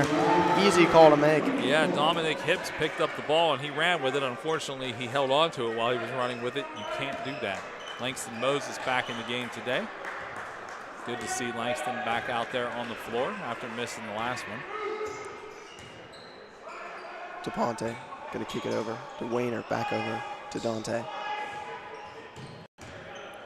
Over to Langston. Moses going to kick into Vernon Sellers and going to get the basket, and Vernon Sellers gets on the board. Nice job by Vernon underneath there. And he was one of the players we talked about at length with Coach Urso after the last one. Off the glass and good. Vernon played a lot of minutes in that last one, and they were very valuable. And the way he played, tenacious defense, was able to put up some points. Certainly a valuable member of this team. 19-13 the score, 7 minutes left to go. And there it goes up and good again. He's always so very good every time he steps on the floor. He really is. Trying to drive down and maybe, you know, for Hempfield, just basing it off of the way we watch the JV team play, the varsity team is doing a lot of the same thing. When they try to go up pace, they're making a bunch of mistakes. When they slow it down, they actually are pretty good with ball control, looking for what they want, setting picks. I mean, they have that. They just, you're probably not. There's not too many teams that are going to run and gun, outrun and gun the quick offense of the Vikes. There's a miss there from the corner. Peyton Wayner picks it up. He has been an integral part of this first half. Randy from three. Three-pointer, Randy Wilkerson. It's what he does. He just nails three-pointers. That's what Randy does. I love it. 24-13 our score with 6 minutes to go here. Yeah, we're if you're seeing this, if you watch the stream regularly, you see some different views tonight. We're trying that out. Also, make sure you let everybody know that these games, all the home games, can be watched. There's a three-pointer taken in and out. Boy, that's just a misfortune for the Spartans. They're trying to drive down low on Langston. They were able to do that, get around it, but he is there for the rebound and pushes back up to Peyton. Peyton is on a torrid pace. He's Sellers gets it up and in. Vernon Sellers in transition, and there'll be a timeout call, and Vernon Sellers has 4 points in today's game. And really, for being a young guy on this team, he's just such a good guy. He's super valuable. Very quick, very explosive. It's 30 seconds. We'll stay here. 26-13 the score. And, man, that is sharp. What I was going to say is let everybody know that you can watch the games. If you can't watch it live, you can actually go back on our YouTube page and watch all the games, the football games and the basketball games all live there permanently. So if you have something that you want to watch again, maybe you have a loved one that's playing in the game, want to show somebody what they're doing out there, you can let them know that these games live on our YouTube page. We will be in action again Friday and Saturday back here at Alumni Hall. A lot of basketball in this second week of January, and we are glad to be here with you. 5:33 left to go, 26-13. The first time the score's been doubled up like that with a 13-point advantage. I think Hempfield is a little shell-shocked because these are high percentage shots that the Vikes are taking, and they're making most of them. I don't know what the shooting percentage is, but it's got to be pretty darn high here in the first quarter plus of this one. Hempfield going to try to get something going, as that's a hard, very contested shot. Great defense by Jaden Bailey. Nice job by Hempfield to keep it in the offensive zone, looking for somebody to go. It's nice to see this kid, Charles Ewer, back out there. He did take a little bit of a shot there, but he is back in the game. And it's a good pace to this one, that is for sure. Gonna fake the pass. Vernon got caught with his hand. It was a little close. It did happen right in front of us, but boy, that was just a heck of an effort. Vernon's second foul, though, here in this contest. 4:56 left to go. Still doubled up on the score, 26-13. First free throw is up and good. On the line, you got number 12, Brandon Learn for Hempfield. Brandon Learn.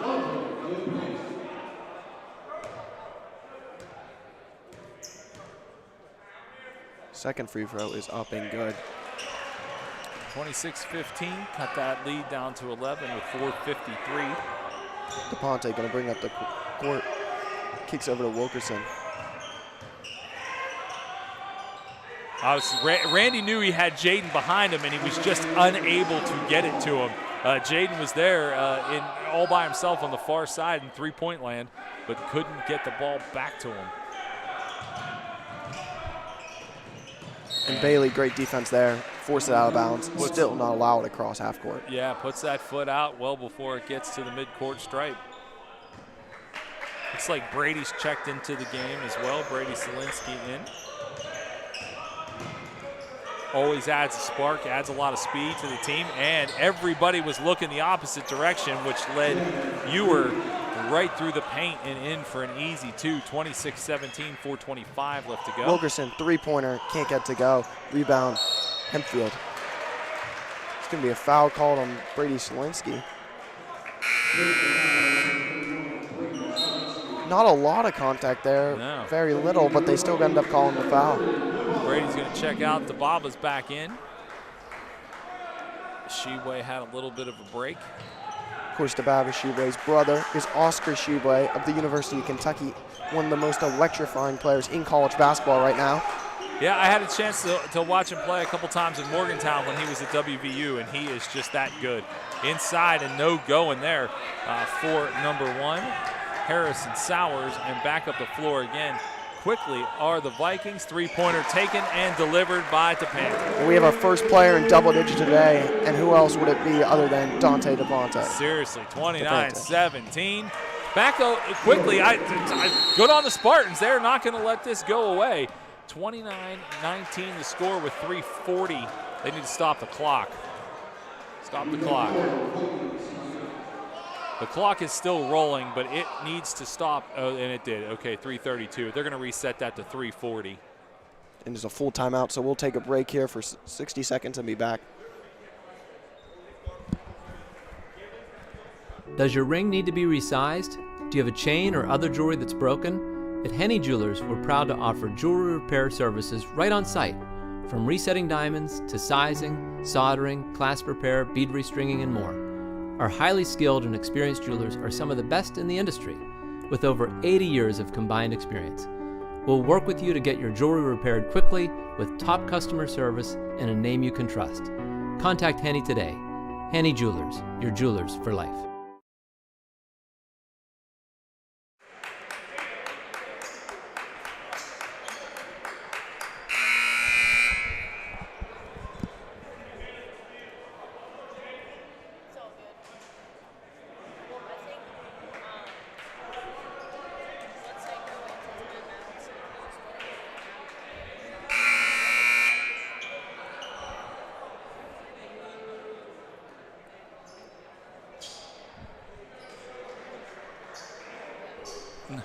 Welcome back here to Alumni Hall. They did put the seconds back up on the clock. It's 3:42, 29-19. We had a chance, since we are sitting so close to the bench, Ryan, to hear a little bit of Coach Urso's conversation with the team. And I distinctly heard, fix it on defense a couple of times. So he's seeing something out there that he's not liking as it's 29-19. And he was emphatic about that. Kick over Bailey. Bailey now driving in.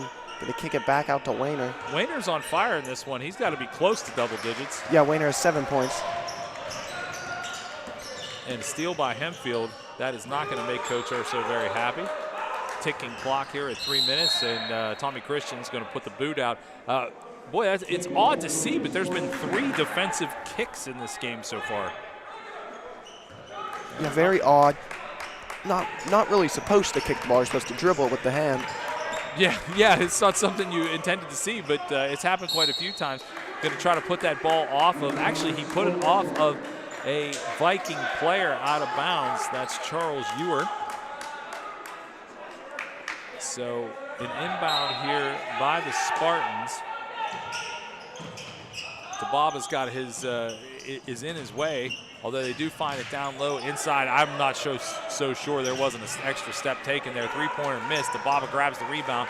Shibwe pushes it over to Jaden, and he's coming up the far side. Down low, Shibwe gets it to go, and Shibwe now has 4 points on the day.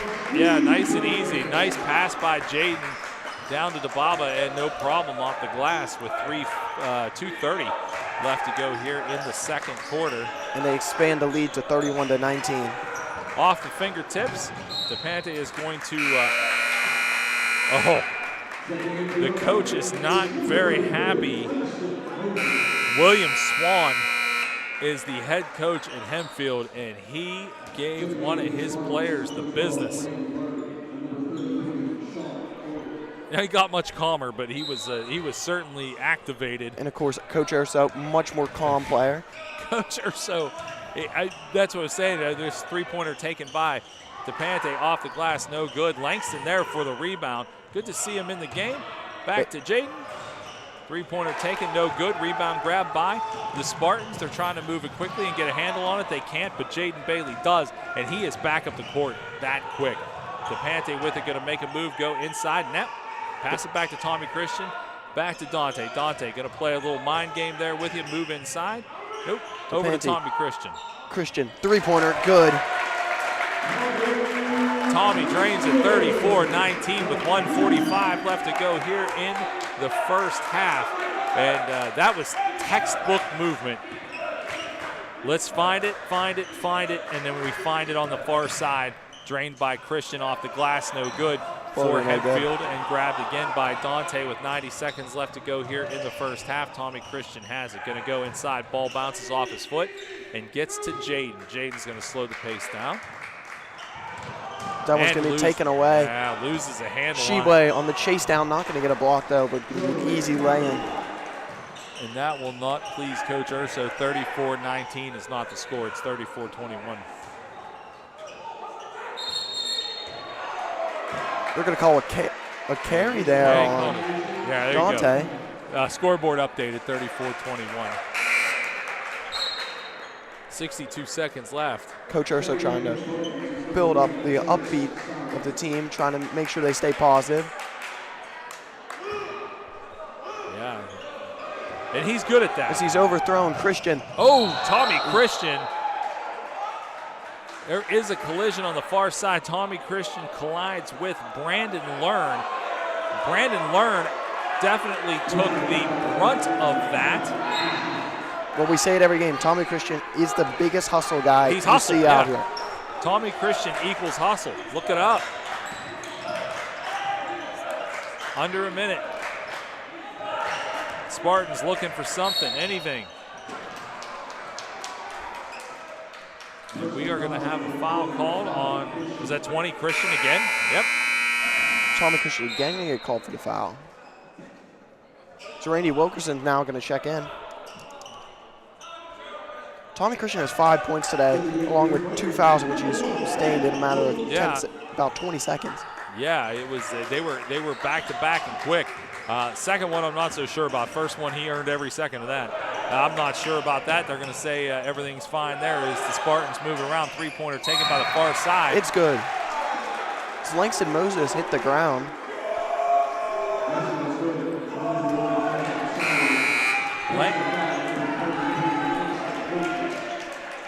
Coach Urso is having a... It's going to be a foul called on Langston Moses. Yeah, I was going to say, I think they called a foul on Langston, and Coach Urso demanding a reason from the official. I don't think he got what he was looking for, but it's now to a 10-point advantage, 34-24 with 35 seconds left here in the first half, and really an opportunity for Hempfield to get back in it. They push it up, and good for 2 more. Cut that lead to 8 with 25 seconds left. Randy has it, obviously going to set up for what will be a last shot here of the half. Dante with it. He's going to get double teams, going to drive down the near side. And they're going to call blue 4 on that one. That is Joseph Fedor. And that is only their second foul of this entire half. 6 on the home side, 2 for the visitors with 15.7 left. Inside, Shibwe gives it to Jaden. Bailey trying to find something. Down low to Shibwe. DeBob is going to get fouled. That's another one quick on Fedor. So much like it happened to Tommy Christian in a couple of seconds, it happened to number 4 in blue, Fedor. Inside, 8 seconds left. Dante looks for something. 5 seconds. You know, three-pointer. Bit short there as that's going to end the quarter and end the half. Our score here, 34-26. Yeah, we'll take a break here from the Alumni Hall, and we will be back with the second half. As you watch the players, part of our fun new angles that we're trying tonight, you watch the players file into, we'll keep it here until they're gone, file into the locker room. So we'll be back in about 10 minutes right here from Alumni Hall.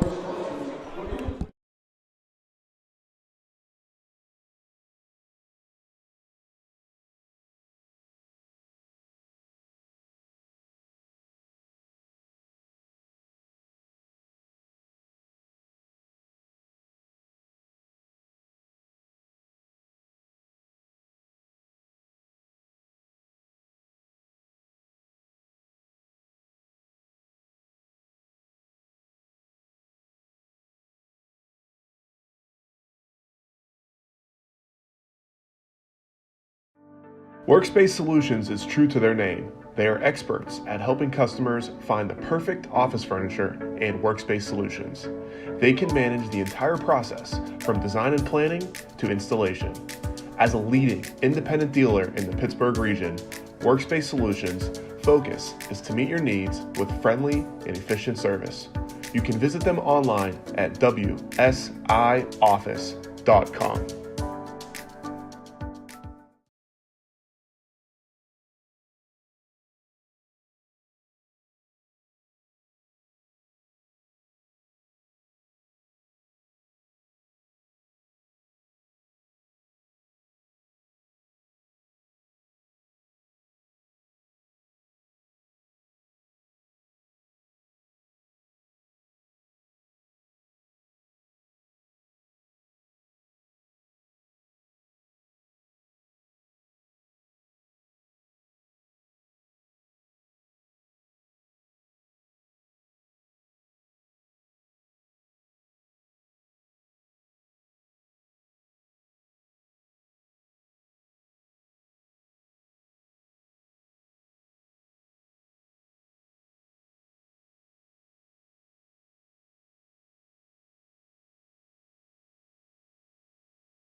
Welcome back here to Alumni Hall. Rick DeRubis, Ryan Meredith, and we have a good one going. 34-26 to score, 30 seconds left to go before we get to the half. And what kind of stats did you get, my friend? So Dante, of course, always so electrifying. He's leading the team in points with 10 points on the board. Next coach player is the starting quarterback, also really good guard. Payne Wayner has 7 points. Tommy Christian has 5. Jaden Bailey has 3 points. Randy Wilkerson has 3 points. And Shibwe has 2. All right, that'll break it down. Student section tonight in the house, looking for another at-home victory.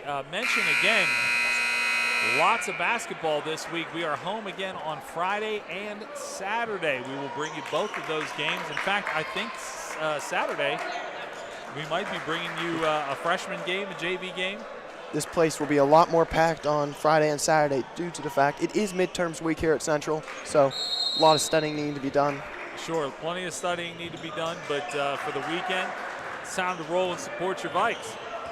And we are back underway here.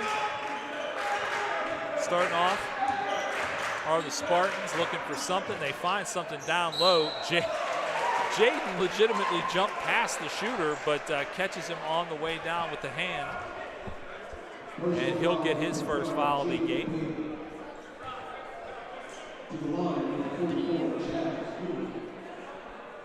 Dante coming over to the bench, getting some last-second encouragement there.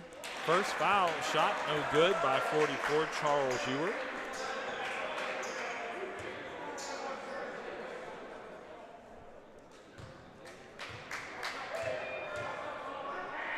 Second free throw is up, and it is good. Yeah, I would say that one's good.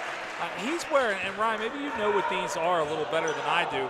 I know that the technology in braces has changed, but you was wearing like 2 rings around his kneecaps. I don't know what possibly that could provide.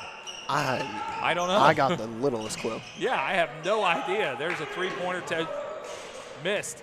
I couldn't tell if it was a 3 or a 2, but it was missed. Dante gets the board and pulls up with a 3 of his own. Make it 13 for Dante Delpente. Getting a big 3-pointer, making this back to a 10-point lead.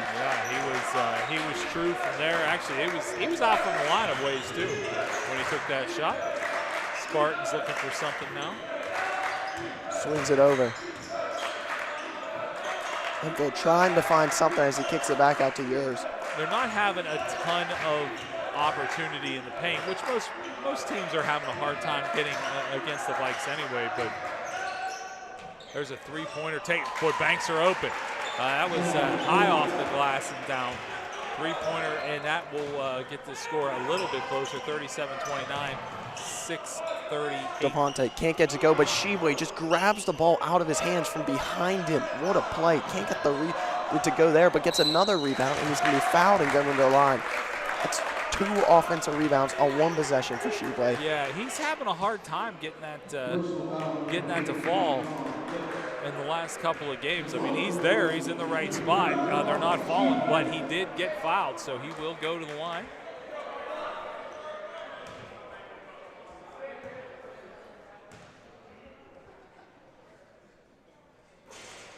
First one, man, no good. 6:28, 37-29 the score.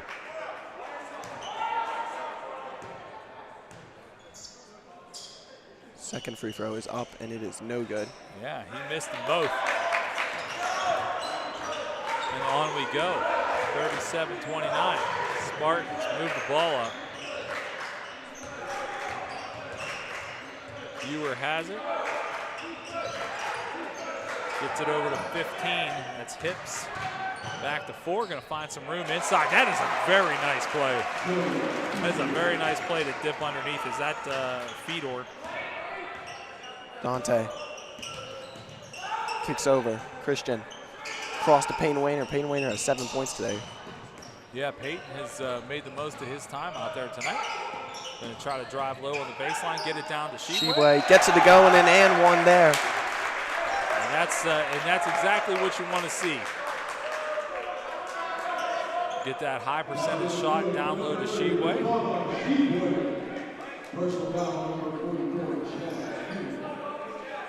And the new camera angles tonight, I think you're going to get an up-close look at the Baba as he takes that first one. Gonna miss. Back up the court we go. Spartans. Survey. Keep doing a nice job are the Spartans of keeping this to only an 8-point game. Vikes have been the more aggressive of the two teams, but the Spartans are kind of silently keeping themselves in this one. Trying to dance for a three-pointer. He will. He'll take that shot right into Panty's face. He had about 17 pump fakes prior to that shot as he did. Fakes the pass, then passes all the way across court to Christian. Dante downtown, can't get it. Tommy's there to corral that rebound, get it back to Dante. He's going to drive inside in the lane. Gets it to go. 15 on the day for him. I have a feeling we're not done with that number. 4:51 left to go here in the third. Dodge and Bailey on the pump fake, but no good on the drive. Yeah, Ewer's going to get fouled there. Good on him, man. That kid's taking some beating down low tonight. It hasn't been a ton of fouls, but I feel like everyone has been pushed his direction. That one is going to be on Dante. That is his first. Yes, only 6 fouls in that first half for Central. Did not even get into the bonus for Hempfield. Well, I don't know who it was, but some young lady on the far side must have made a difference and broke the concentration from the student section. 10-point advantage, 41-31. Second free throw is good. And that's Ewer. He's been a big story in this game for Hempfield. Over Tommy Christian, three-pointer. It's good. Tommy Christian was very natural on that one right in front of us. Tommy Christian has 8 points on the day now. That was a really fabulous jump step there by the Spartans. They're going to say no shot.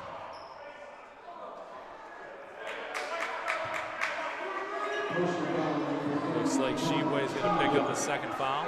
Or is that a first? 4 minutes and 20 seconds remain. Our score here, 44-32. That was on Dababa. That is the third team foul. Brady Solinsky always gets the most animated player award. Sending the direction back off the turnover. Because now Dante kicks over to Jaden Bailey. Bailey driving over Tommy Christian. Heat check. Gets it to go. Dropping it 47-32 with 4 minutes left to go here in the third. TC has 11. He's in it.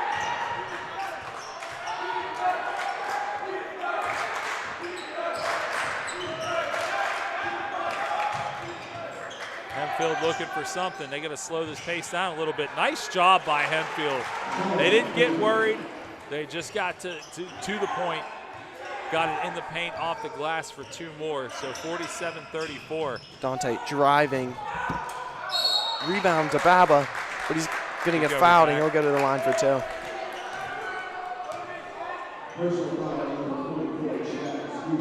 Yep. Sheboy at the line.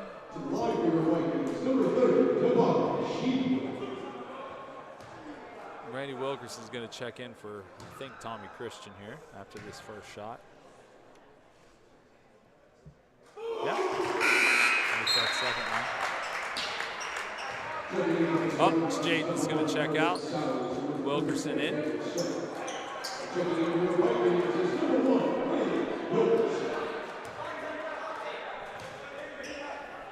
(48-34) with 3:28 left to go.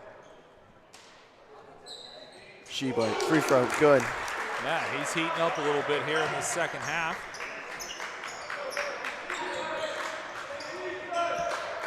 Three-pointer, no good. That was an odd shot. Tommy Christian kicks over to Payne Wayner. Wayner, 3. Wayner has 10 on the day. Raining threes, and we got 3 guys in double digits. Trying to pick that pace up. There was no way that kid's foot was on the line. No good. Yeah, Oh, Dante making them dance. Sure was. Sheboy down low, going to get fouled, and he'll go back to the line for 2 more shots. Boy, the pace of this one has picked up considerably. 52-34, 2:52 left to go here in the third. And a timeout taken. I think that I think for Coach William Swan, he needed to get these guys a break. And see. It's a 30-second timeout. Yeah, so we'll just stay here. My goodness, the three parade here in the second half has been something. Tommy Christian has 2. Nailing back-to-back in 2 with that. And then Peyton collect the last one. I mean, that is a quick outpouring of points. It's back up to an 18-point advantage.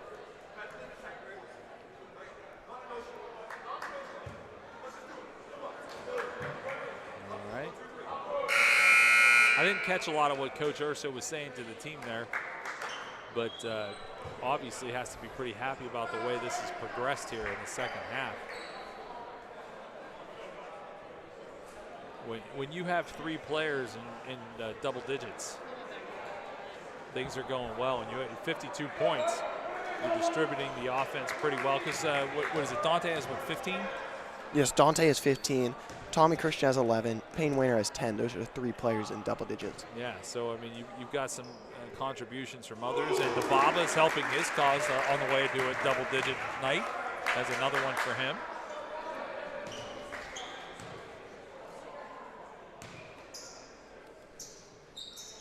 And DeBaba's really heating up here in this second half. Sheboy has 8 points.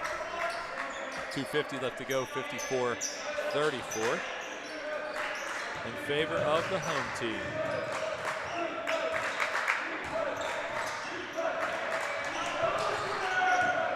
Hempfield trying to get into the paint. It was odd because he got there, and I don't think he knew what to do when he found himself in the paint. Kind of a little bit of hesitation, a couple pumps, but he does get fouled, and he is going to go to the line. That is number 1, Harrison Sowers.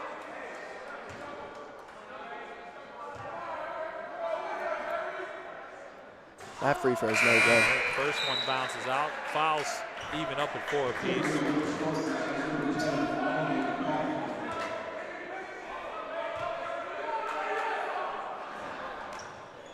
Second one's good.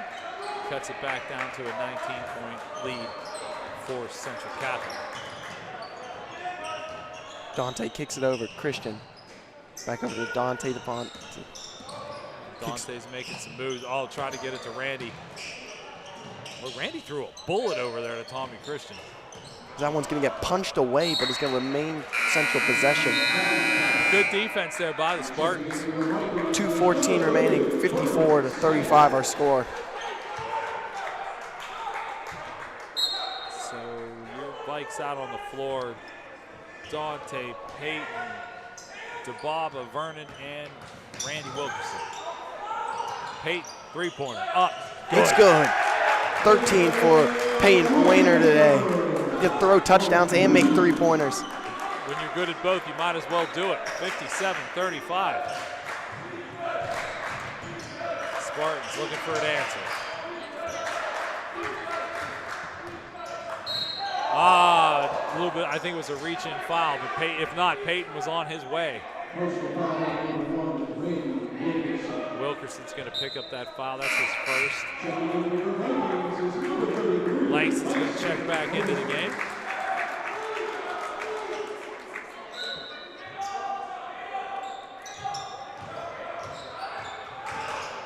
Pull up. Can't get to go. Rebound, Langston Moses. Dante with it on the far side, looking to make a move. Head fake, stops, pulls up in the lane. Gets fouled, and he'll go to the line for two. He already has 15, going to have an opportunity to make it 17. Langston has those things around his knees, too. I wonder if those are those copper bands around the knees. They definitely does not look like a knee brace. It's just, I don't know what it is. I don't know why I'm fascinated by it. There's first one goes up. That's 58-35. There have been a lot of points scored already in a game that still has 9 minutes and 32 seconds left. That full fourth quarter coming up, and still 92 left in this one.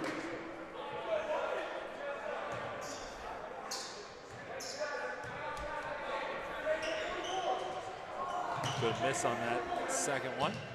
Hempfield has it. And we're under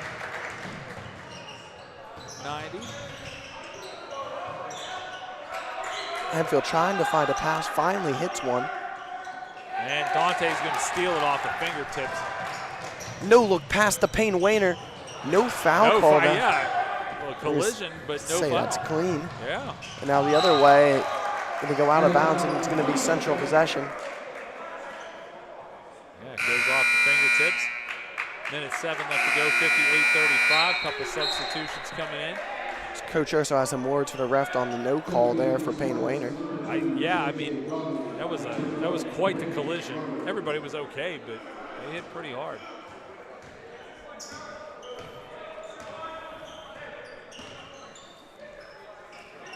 Vernon has it now, getting some more valuable minutes in this one. Pushes it back over to Payne on the far side, back to Vernon. He's going to drive. Nope. Goes far side to DePanty. DePanty going to run along the baseline. Does a nice job of not stepping out of bounds. Gets Wilkerson the ball back to over to DePanty. Three-pointer. It's good. Is that 18 for him? That is indeed 18 points. 35 seconds left to go here. 61-35, an offensive onslaught.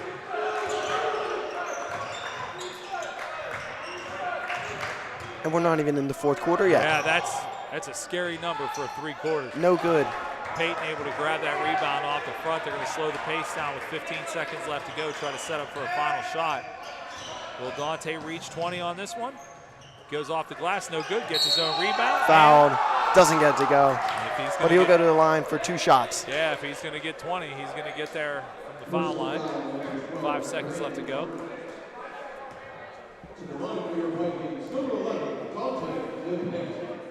DePanty is going to line it up. DePanty, it's good. 19.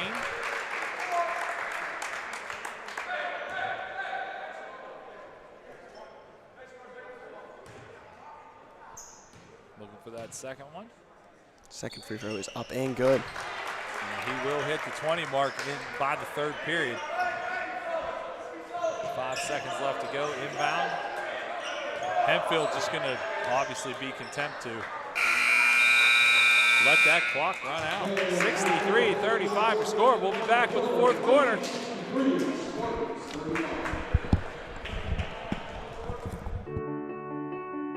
Do you have a Rolex, Tudor, Omega, or other Swiss-made watch? If so, you'll need to care for it with regular maintenance and repairs to keep it in tip-top shape. Or perhaps you've noticed yours isn't keeping time well, has cracks or broken parts, or maybe you're not confident about the water seal. At Henny Jewelers, we have our own state-of-the-art watch repair center right on site, complete with the latest technology and equipment. Our master watchmaker, Chris Travelstead, has decades of experience and is certified to repair many Swiss luxury brands. He works his magic every week, disassembling and reassembling customers' treasured timepieces, repairing them to their glory once more.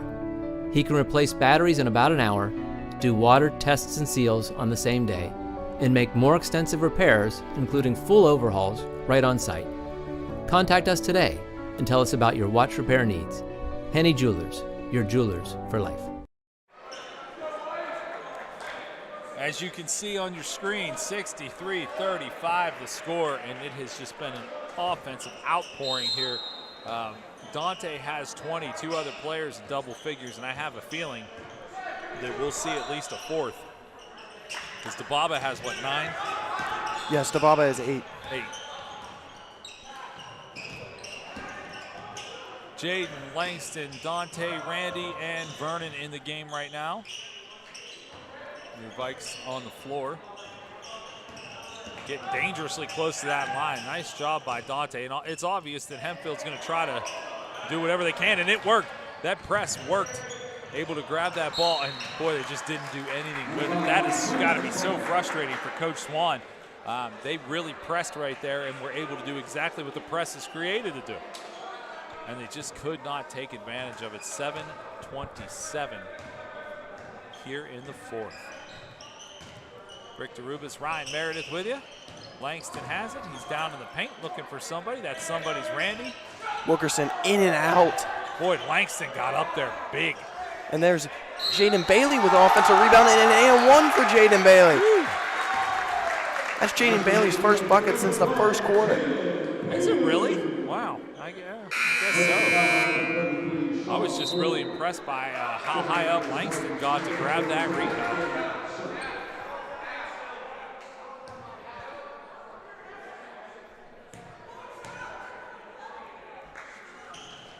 That free throw was good. Yeah, Jaden put that one down 66-35. And Bailey has 6 points.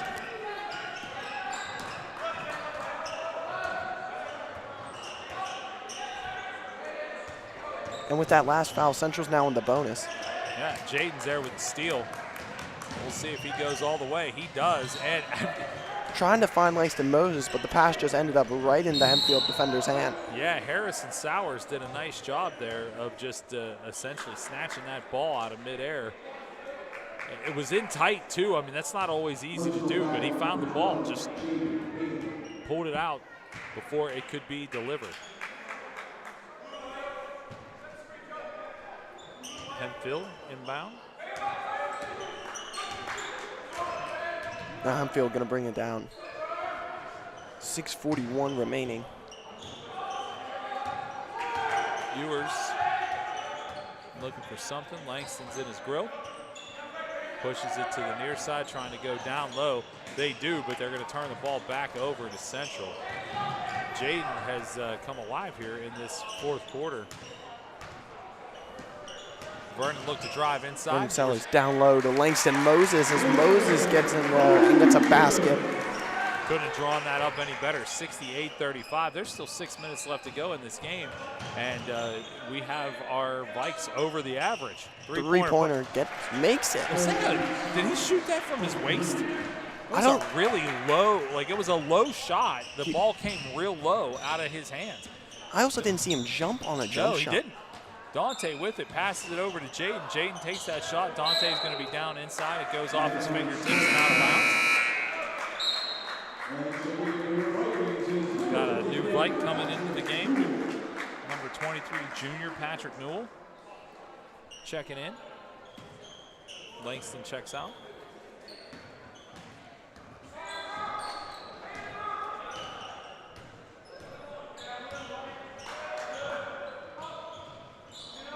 Gonna swing it over. Hempfield trying to drive in. It does, but Randy Wilkerson, great defense right there. Three-pointer again, no good. I was gonna say he doesn't do a lot when he takes that shot. It's generally effective for Harrison Sowers, but it's just kind of a weird move. What a pass there by Wilkerson. They're not going to shoot the shot, but it was good awareness by Newell to not take that shot and actually pass it back out. Three-pointer missed by DePanty, and moving the ball quickly down the floor. There's another three-pointer taken, and that one's good. Same kid, Harrison Sowers. 68-38 to score. It's a 30-point advantage, but good on the Spartans for continuing to fight. Carter Anthony checks in, along with number 2, Chris Cromer.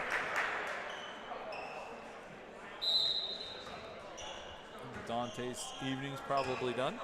Or is he, did he just go over to the trainer? No, he's fine. Carter Anthony looking at the ball going out of bounds. It's going to be tipped off a blue player, so staying in. Carter Anthony might not play well, but he can shoot the lights out. We saw that last year. Yeah, he can. He absolutely can. Wilkerson pull up, can't get it to go. Trying to corral the rebound, can't do it with the Vikes. Pushing up the floor as we hit the just about the halfway point of this fourth quarter. Some valuable varsity time for some youngsters out there on the floor. Trying to run some plays that you haven't run before, see how well they work in game action for Coach Urso.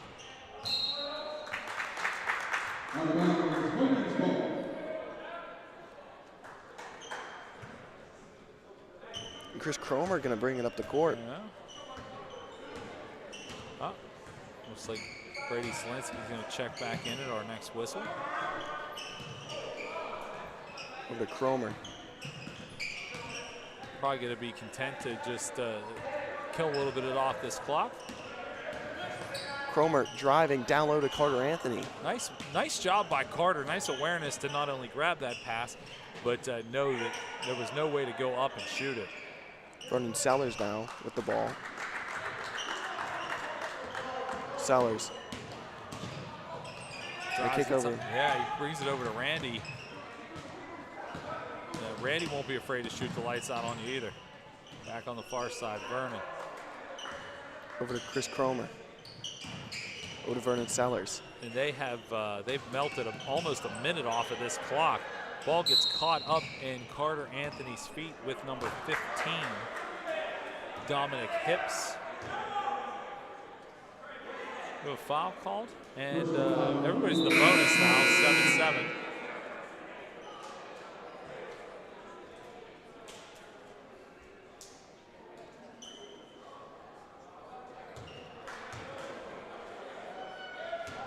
Going to the line, Dominic Hips. Good on the first one.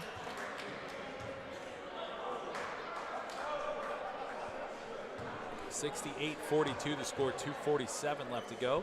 Hips up, no good. Vikes rebound, bring it across the midcourt stripe. Zielinski now gonna kick over. Carter Anthony for three, no good. Goes off the side. Zielinski back out to Carter Anthony. Carter Anthony again, can't get it to go there either. Carter gets that second shot up, nothing good. And coming back down the floor are the Spartans. 2:22 left. They're trying to find driving some room. in. Yeah, they do. And puts it up for good. No, did they count those? 68-44 is what the board says. Randy's going to bring the ball down with 2:10. Wilkerson. Down low to Carter Anthony. Carter Anthony around the basket, no good there. That was a nice pass and a nice shot, just didn't fall for Carter. They're trying to get Carter a basket. Three-pointer, no good. Zielinski now has the ball. Yeah, slow it down there, Brady. Brady really only has one speed. It's as quick as possible. And talk about Brady Zielinski for three, can't get it to go. Gonna be a foul called. I think it's on Randy. So going back to the line will be the Spartans.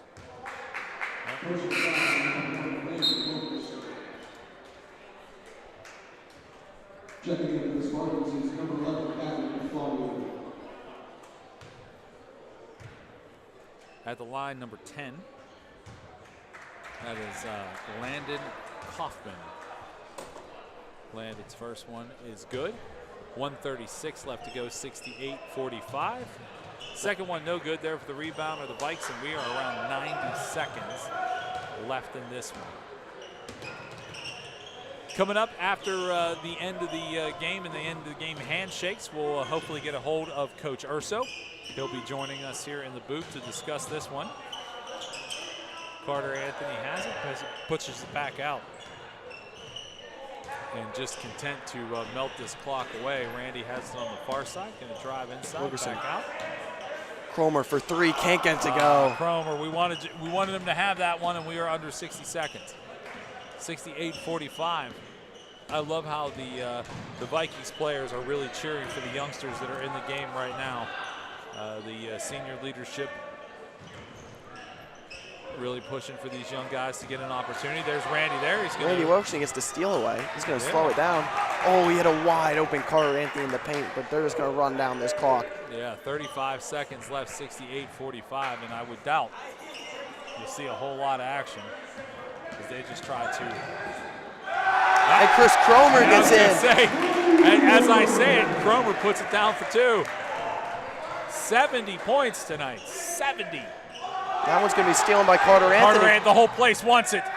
And it's good. Carter delivers. 10 seconds left, 72-45. And the Spartans get it across the line, and they're going to be content to run this one down. That's it, your final. And who would you say your player of the game is? Boy, Rick? I don't know. 72-45. You know what? I mean, there's a lot of guys that could get it. I will say this: it was good to see Langston Moses out there. He had some valuable minutes and valuable points. I mean, Dante seems like the obvious choice. Tommy Christian made his minutes count. I think why it's so difficult is because as we look up and down this, most of these guys played. Yeah, everyone played so well too. Yeah, and it wasn't just like a one-man show. Like we've happened to see where Dante just takes over and scores all the points. Like, no, I mean, I like what Peyton Wayner did tonight. Peyton Wayner had 13. Tommy Christian had 11. Yeah, I like what I saw out there. Tommy Christian played valuable minutes and really did a nice job. It's interesting. I don't know. But it's another. Anyways, it's another win for the Vikes. It moves them to 8-2. Got 2 more games at home this weekend. Extends the winning streak to 4, along with the home winning streak to 4 games. Yeah, no, this is good stuff. Coach Urso, I think, is about to join us up here.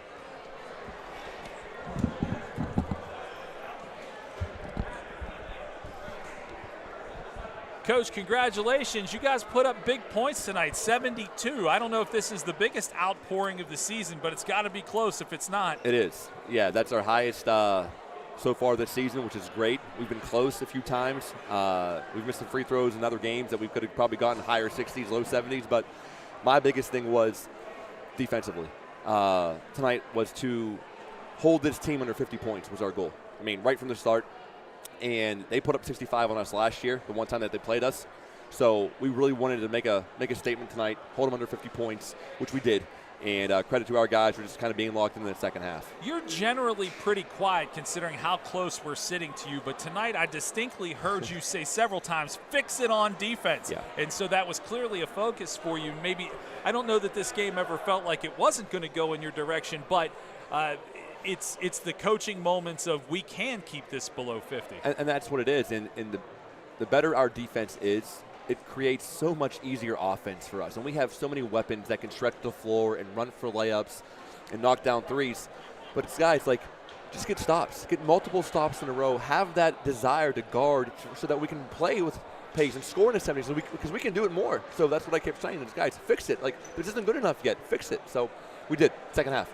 And, Coach, you had Carter Anthony and Chris Cromer go on the board, guys who don't necessarily Yeah. play a lot, of which are there every day at Every day. practice. What does that mean to you? Listen, those 2 guys as seniors in this program mean way more than they ever will even realize it. I'm so blessed to have those 2 kids here in this program. They're leaders. Chris Cromer is one of our captains. They're faith-going kids. They believe in the program. They believe in the guys who are out there for the majority of the time. But they give us all they can every day in practice. And if it wasn't for those 2 kids being who they are as kids first, we wouldn't be as good as we are. But those 2 kids come every day with the right attitudes, and those guys deserve to have those types of moments. Well, one of my favorite things about just our vantage point is watching your kids cheer for their teammates. Yeah. In the crowd, too. I mean, but like you said, just to kind of play off Ryan's question, the guys who start that are younger get what those kids mean to the team. Absolutely. It's really a nice thing. It's special, and that you can't teach that. Yeah. That doesn't come from an X and O play. That comes from just team building. This summer we had a great team camp opportunity to go to West Liberty for a full weekend. I knew when we left there 8-0 that we have a special group of guys who believe in each other. Regardless of the results of the games, we have kids who are going to play hard for the guy next to them. And that I'm so blessed to have that with these guys. It's really nice to see. We'll let you go because we obviously got a lot of talking to do this week when we got games Friday and Saturday. Oh, yeah. Right now you're 8-2. Yeah. You got a chance to leave this building again 10-2. Correct. By the end. How important are these next 2? Tonight was important, but how important are the next 2 as far as letting these kids know we got a chance to really set the tone for the rest of this season? That's all I'm talking about. Because it's an odd thing to have 3 in a row like that. It is, and that's what we've been saying is that when it comes to playoff time, all you have to do is win 3 in a row. So can we train ourselves to be prepared to win 3 games in a row this week at home, right, where Friday's in their section game. So can we get to 4-0 in this section and put ourselves in position to control our own destiny at Fox Chapel Tuesday night, and then Saturday against a rival of North Catholic who's undefeated right now, right, coming down here, who, hey, last year we beat them by 20, so they're going to come in with some vengeance and some urgency to play against us. but we got to stay locked in and just get back to work tomorrow. Now, feels good to have tonight, but hey, we have 2 more huge opportunities this week. Can we stay focused enough to earn those 2 wins also this weekend? All right, well, we're looking forward to it. A great week of basketball here. Thanks, Coach. Thanks, Congratulations. Guys. Yep. And that'll be it. We're going to wrap it up for tonight. Like I said, we will be back Friday and Saturday. So thank you so much for Emma, Joe, bringing in some new camera angles, which I think was so much fun. And for Ryan, I'm Rick. Thank you so much. Have a good evening, and we'll see you on Friday night.